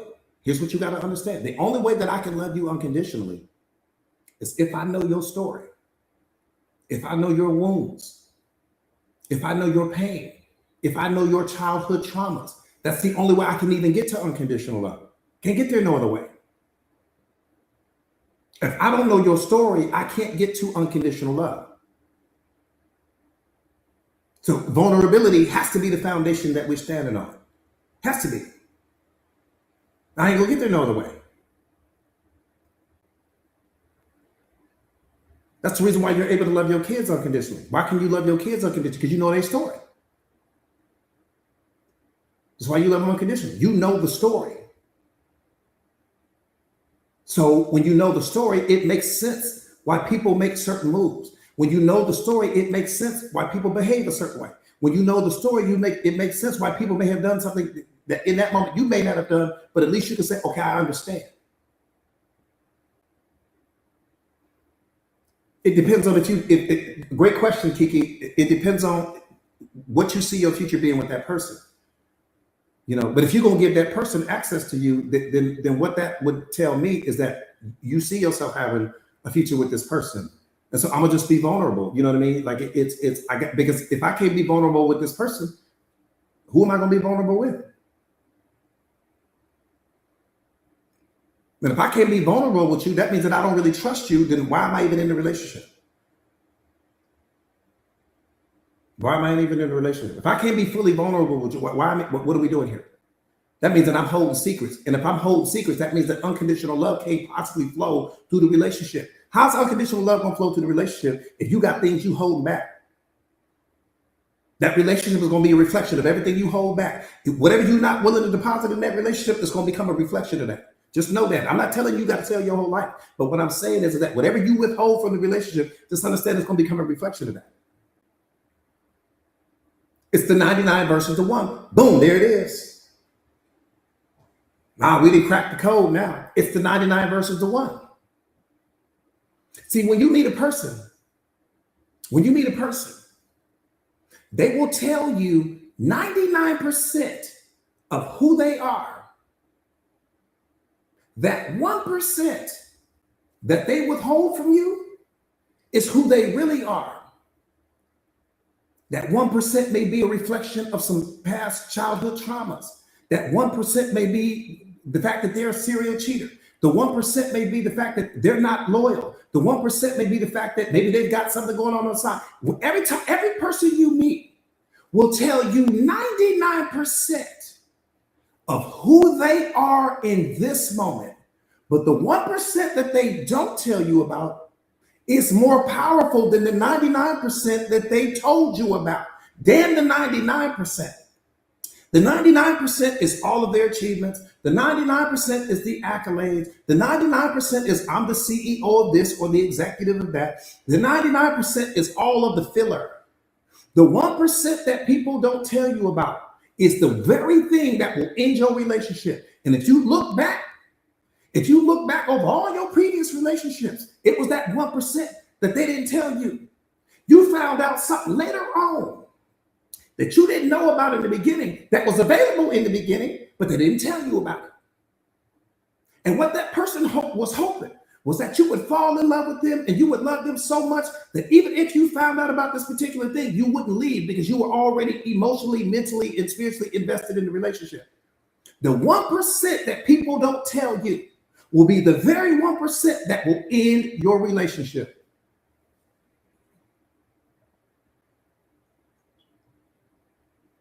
That's why I tell people, no, vulnerability is going to be the foundation of our relationship. Because if I find out anything later on, I'm dead in the relationship. I'm out.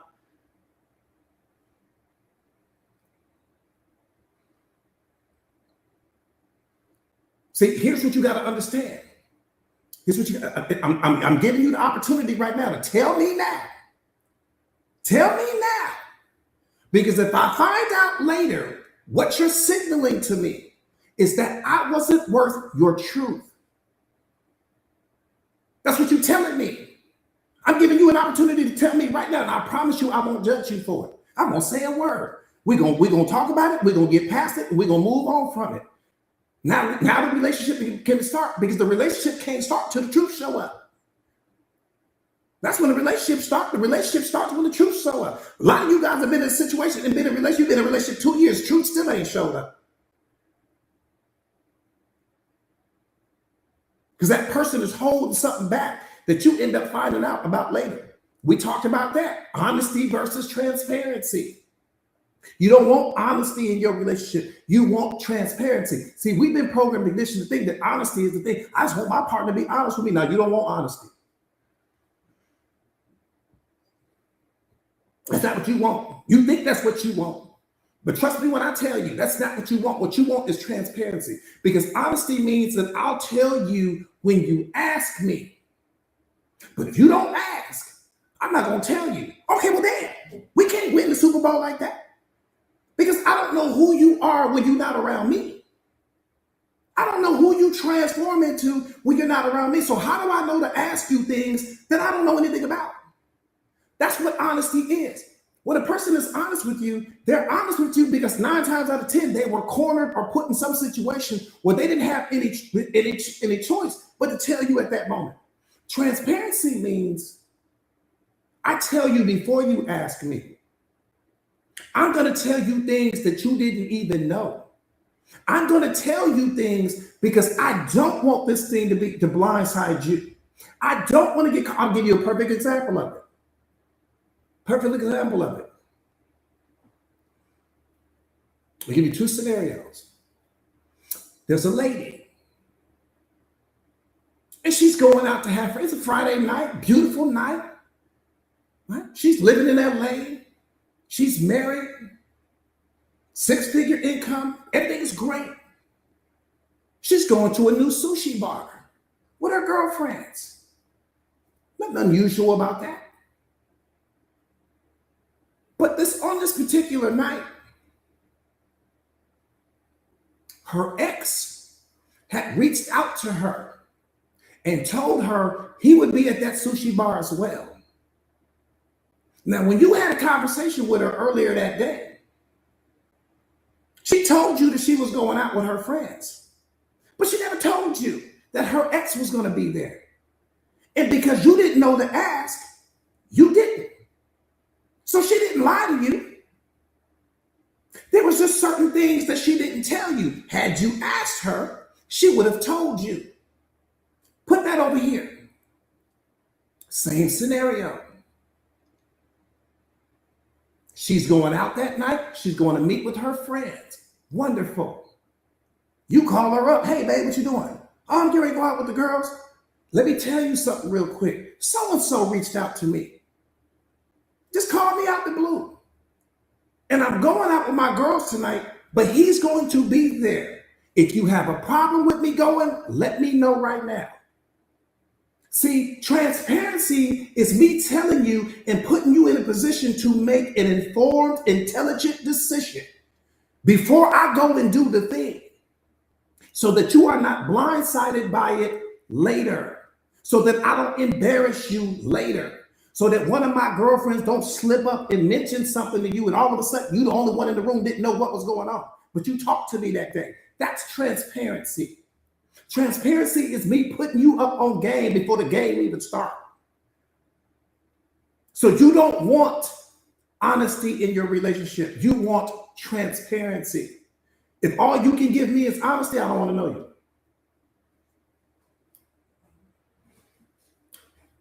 I don't want to know nothing about you. Some of you guys are walking around with people in your life that are only giving you honesty, and then some of you guys are walking around with people in your life that ain't giving you none of it. You ain't getting honesty, you ain't getting transparency, you ain't getting none of it.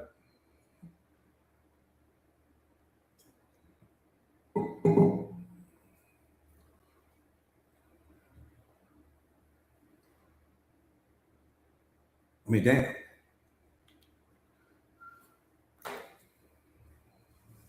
Just being real. You don't want honesty in your relationship. I know that we've been programmed and conditioned to chase honesty. Ooh, I want honesty. Hell no, I don't want no honesty. I don't want honesty. If that's all you can give me, I'm gonna just tell you this. I'll be single. I'll just be by myself. Because I don't know who you are when you're not around me.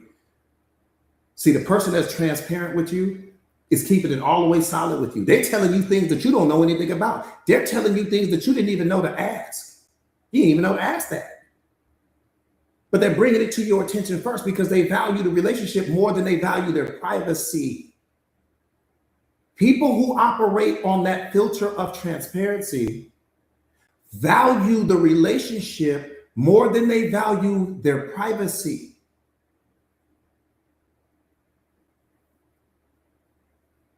People who are operating on that honesty filter value their privacy more than they value the relationship. Yeah, they'll tell you, but only if you ask. You don't ask, they ain't gonna say a word.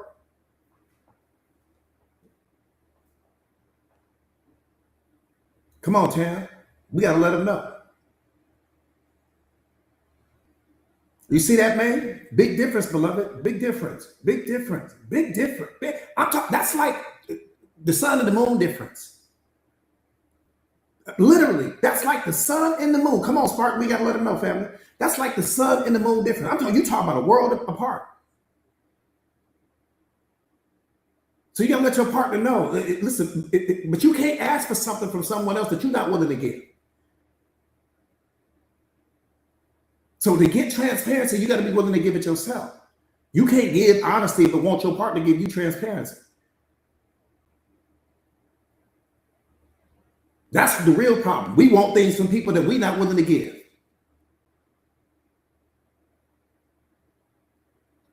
So when it comes to my partner, all I'm gonna give her is transparency. That's it. I ain't got nothing to hide. Ain't nothing to hide. When you build an empire, you ain't got time to be moving in secrecy. If you got that going on, you ain't gonna ever build the empire. You can't build your empire with multiple people. I'm just gonna keep it 1,000 with you. You're not gonna build an empire with multiple people. That's called stress. Because somehow, some way, something gonna go wrong. Somebody gonna fumble. Something gonna happen. You can't build an empire like that. If you are truly building an empire, I'm telling you, you don't need more than 2 people. Matter of fact, you need 3. You need you, your partner, and God. That's what you need. Let me say this real quick. Texting other people, that's cheating. Flirting with other people, that's cheating. Giving somebody that time, energy, and attention that really should be going to your partner, that's cheating. Now you can label it any way you want to make yourself feel good. I'm gonna let you do that. You can label it any way you want to make yourself feel good. Anytime you are giving someone else the time, energy, and attention that should be going to your partner, that's cheating. Especially when you know that person is interested in you sexually. And we all know, let's not play slow here. You knew and you know when somebody is interested in you like that. We all know, we've all been there before. So let's not play slow right now. If you are texting someone, even if it's someone from your past and your partner don't know anything about it, that's cheating. If there are people in your DMs right now that your partner don't have access to your low social media pages, and you know that person is interested in you and you ain't blocked that person, that's cheating. See, cheating starts in the mind before it ever starts in the physical. And what'll happen is that when it starts in the mind, your partner might do something one day to where you guys aren't talking, maybe y'all ain't talked in a few days, you ain't talked in a week, and that's when you open the gate. That's gonna be your excuse for doing it. That's when it's gonna happen, right then and there. That person gonna start giving you energy and attention that your partner is not giving you because you leaking energy and you don't understand that. See, when you become a 5-star person, you move with character. If I got the energy to cheat on you, I've got the energy to blow this relationship up. I'm gonna walk out of this relationship being 5-star. I walked in 5-star, walking out 5-star. I don't have time to cheat on you because I don't have time for all them secrets. And if the relationship has gotten that serious, well, I need to go and experience somebody else, and I just need to walk away from the relationship. You walk away from a relationship in peace, not pieces. You don't leave the person in pieces, and you don't leave yourself in pieces. You walk away with peace because all of that's a reflection of your character. And in business, let me tell you the number one thing we look for in business. If you cheat on your wife, you'll cheat me out of some money. I don't even want to know you after that. If you cheat on your wife, she with you every day. She cleaning your dirty drawers. She cooking for you. She know all the things that I don't know. So if you cheat on her, you'll sure cheat on me. You're going to cheat me out of the money. You're going to cheat me out of an opportunity. You're going to cut corners with me because it becomes a part of your character. That's what we don't understand. And then you start moving that way. You cutting corners in every area of your life.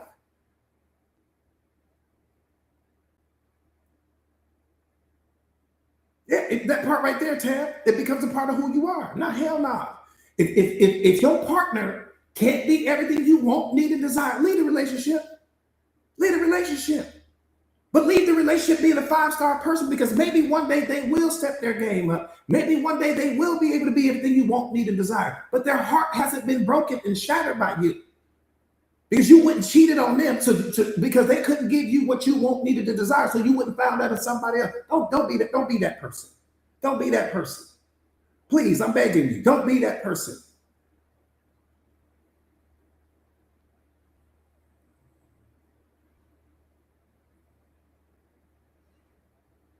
That part right there, Lynetta, that part right there, beloved. Yeah, don't be that person. Some of you guys might be on the fence right now, thinking about somebody that can give you more than see. Well, let me tell you something. The grass is never greener on the other side. Boom. Let me say something to you. Let me say something to you. You think that other person that you cheat on your partner with is not better than your partner.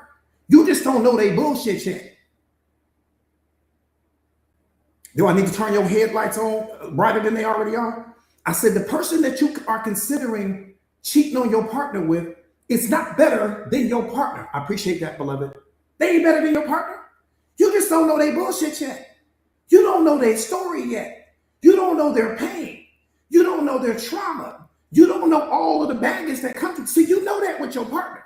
So you desensitize to your partner because you know they're behind the scenes. You only know this person's highlight reel. And so you categorize this person as being something better than your partner because you're seeing their highlight reel. You don't know what the behind the scenes look like. You ain't known them that long. And when we meet people, that's what they're going to tell you. They're going to tell you all the highlights, all the features, all the benefits. And that's what you bought. You bought the trailer. You didn't know anything about the movie. You won't like the movie. Oh, yeah, you like the trailer. That movie terrible, though. And the day you find out about the movie, you're going to realize that their movie was no different than your partner's movie. And in fact, 9 times out of 10, what you were dealing with your partner was nothing like what you're getting ready to deal with this new person. You just didn't know what you didn't know.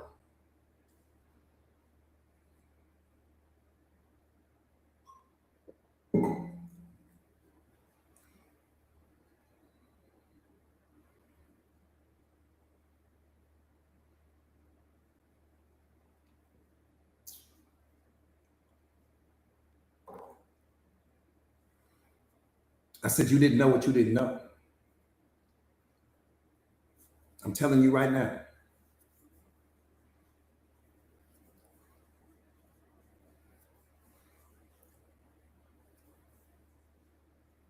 Real talk. See, that's what we don't understand. That's why self-awareness is so important, because which listen, beloved, listen what I'm saying. We always place greater value on the new, not because the new is better, but because you don't understand how your mind works. When your mind hasn't experienced something new, it will always place greater value on the new than it does the old. This is the reason why when you go shopping, you're gonna place all this value on your clothes, on these new clothes that you just purchased. And when you put them new clothes, you're gonna move a whole section over in your closet just to put them new clothes there. Even though the clothes that's in your closet once used to represent the same value as the new outfits that you just put there. But to your mind, the new outfits are better. So you place greater value on them. Same thing with a car. You'll place greater value on this new car than you do to the car that you already have. That's why the test drive is dangerous. They know that. If they can get you to drive that new car And you're going to feel the power, and you're going to smell the new leather, and you're going to feel the horsepower. You're going to feel all of that. And what's going to happen is your mind is going to convince you that this car is better than the one you have. But the car that you have may just need some minor maintenance. And when you give it some minor maintenance, it's going to drive the same way as this other car. But you're attaching a different meaning to it, beloved. And the meaning you attach to it makes you think the new car is better. The meaning that you attach to this new person makes you think that the new person is better than the one you already have. But your relationship just may need some minor maintenance, just like the car. And if you give it the minor maintenance that it needs, it'll be everything you need it to be. But if it's not everything you need it to be, then you walk away in peace, not pieces. Don't leave your partner in pieces. Don't leave yourself in pieces. Right? That's what's important. We attach meaning to things. And when your brain assigns meaning to something new, it's going to give it this 5-star result. That's why you don't get excited about the clothes in your closet. That's why you don't get excited about all the shoes that's up on that top shelf that you don't wear anymore. That's why you don't get excited about the purses that's up there, because you don't attach the same meaning anymore. It doesn't mean that something's wrong with them. You just stop assigning that new meaning to them. So every new person that you meet, you assign a different meaning than the people that are already in your life. You can meet a new girlfriend. Watch this. All of a sudden, you're giving her all this 5-star meaning. She ain't no better than the friends you already got. But you start hanging out with her more, you doing stuff with her more, and you fill in the blank more because you're assigning a different meaning to her than the people that have been in your life leading up to this moment. And I'm just trying to get you to understand that. We make emotional decisions. And when you start making emotional decisions like that, you start putting people in places and on pedestals that they don't belong on. That new purse works the same as the old one. The new watch works the same as the old one. The new car works the same as the old one. And at some point in time, that new car, you're going to give it the same meaning that you do your old car. And then you won't be excited about it anymore. That's how we work. What's old will eventually become, what's new will eventually become what's old, right?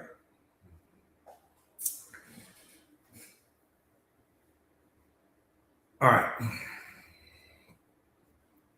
gonna set my mic down right there.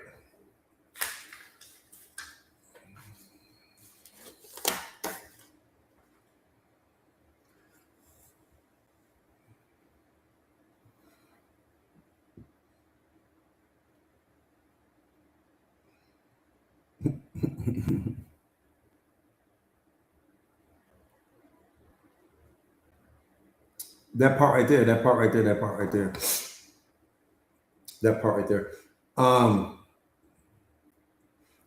Yeah, May, it's we'll get it together. We'll get it all together. But nothing's wrong, nothing's broken, nothing needs to be fixed. You're not broken. You don't need to be fixed. We're just out of alignment oftentimes.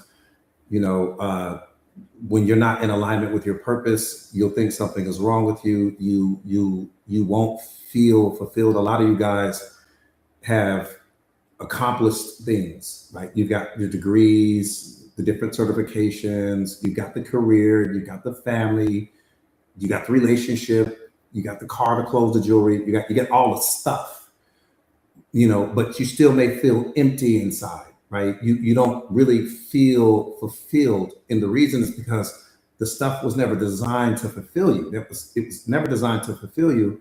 The stuff is there because it's an extension of the value that you bring to the moment. Everything in your life is only an extension of the value that you bring to the moment. It's a reflection of the value that you bring to the moment. And I think that once we really, begin to understand that, we will stop looking for things to give us what only we can give ourselves. The only thing that will ever sustain you is your relationship with God, nothing else. I'm not talking about religion. I'm not asking you to go to church. I'm telling you universal law. Think about it, beloved. It's right in front of you. Why would God allow that? Think about it. Use your spiritual mind right now. Because if you listen to your program and condition, you won't hear me. Why would he allow for all of these things that you've accomplished and achieved? Why would he allow those things to sustain you and to fulfill you and to find your happiness in those things? Because if he did, you'd never come back to him. You wouldn't need him. You wouldn't be thinking about him at all. If he allowed your accomplishments and your achievements and the accolades and the stuff, the cars, clothes, people, jewelry, this, that.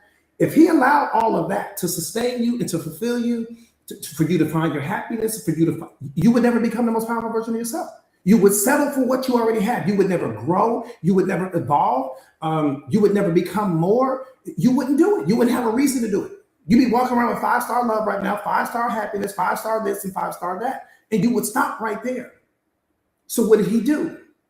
He allowed you to have access to these things. He allowed you to attach meaning to these things. He allowed these things to unlock a feeling in you that would be temporary so that you can continue to move forward. You would get some more stuff. You attach new meaning to that, right? It's going to unlock temporary joy and happiness in you. Boom. But then it's going to go away. And then you're going to continue to grow and continue to evolve. Why? Because you are a co-creator of this planet.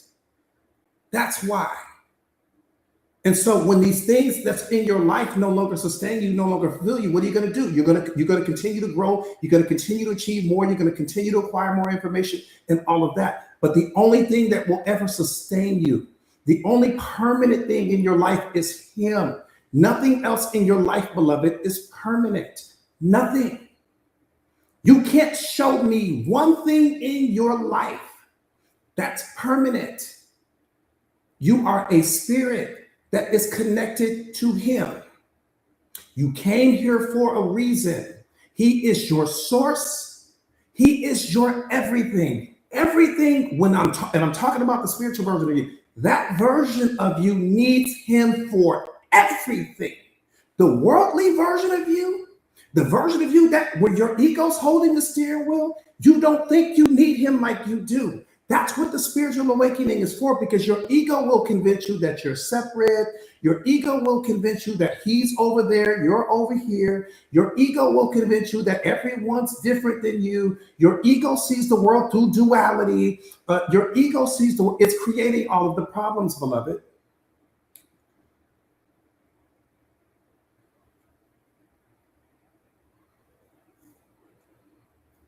Spirit understands.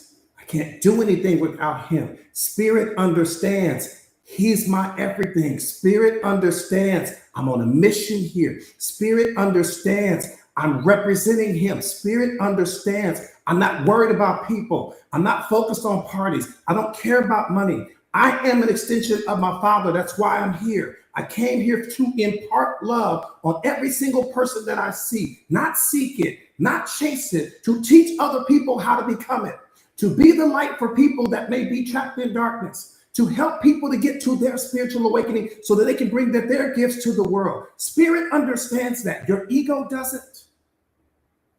Your ego has no understanding. Your ego was created from a version of yourself when your authenticity was cracked. Around 4 to 7 years old is when your ego was born.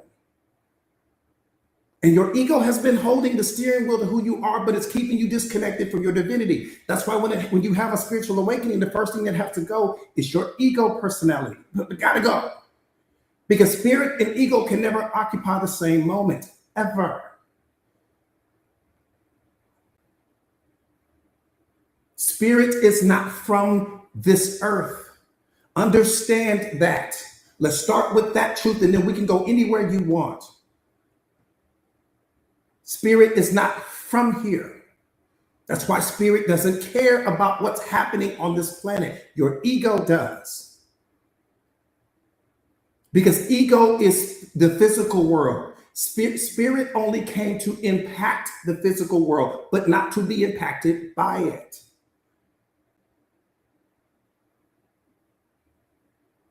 So important for you to understand that. Ego cares about money. Ego cares about persona. Ego cares about reputation. Ego cares about popularity. Ego cares about likes and shares on social media. Ego cares about validation. Ego cares about, will you choose me? Will you see me? Will you believe in me? Ego cares about all of that. Spirit is like, I could care less. It's not why I'm here. Spirit doesn't chase relationships. Your ego does.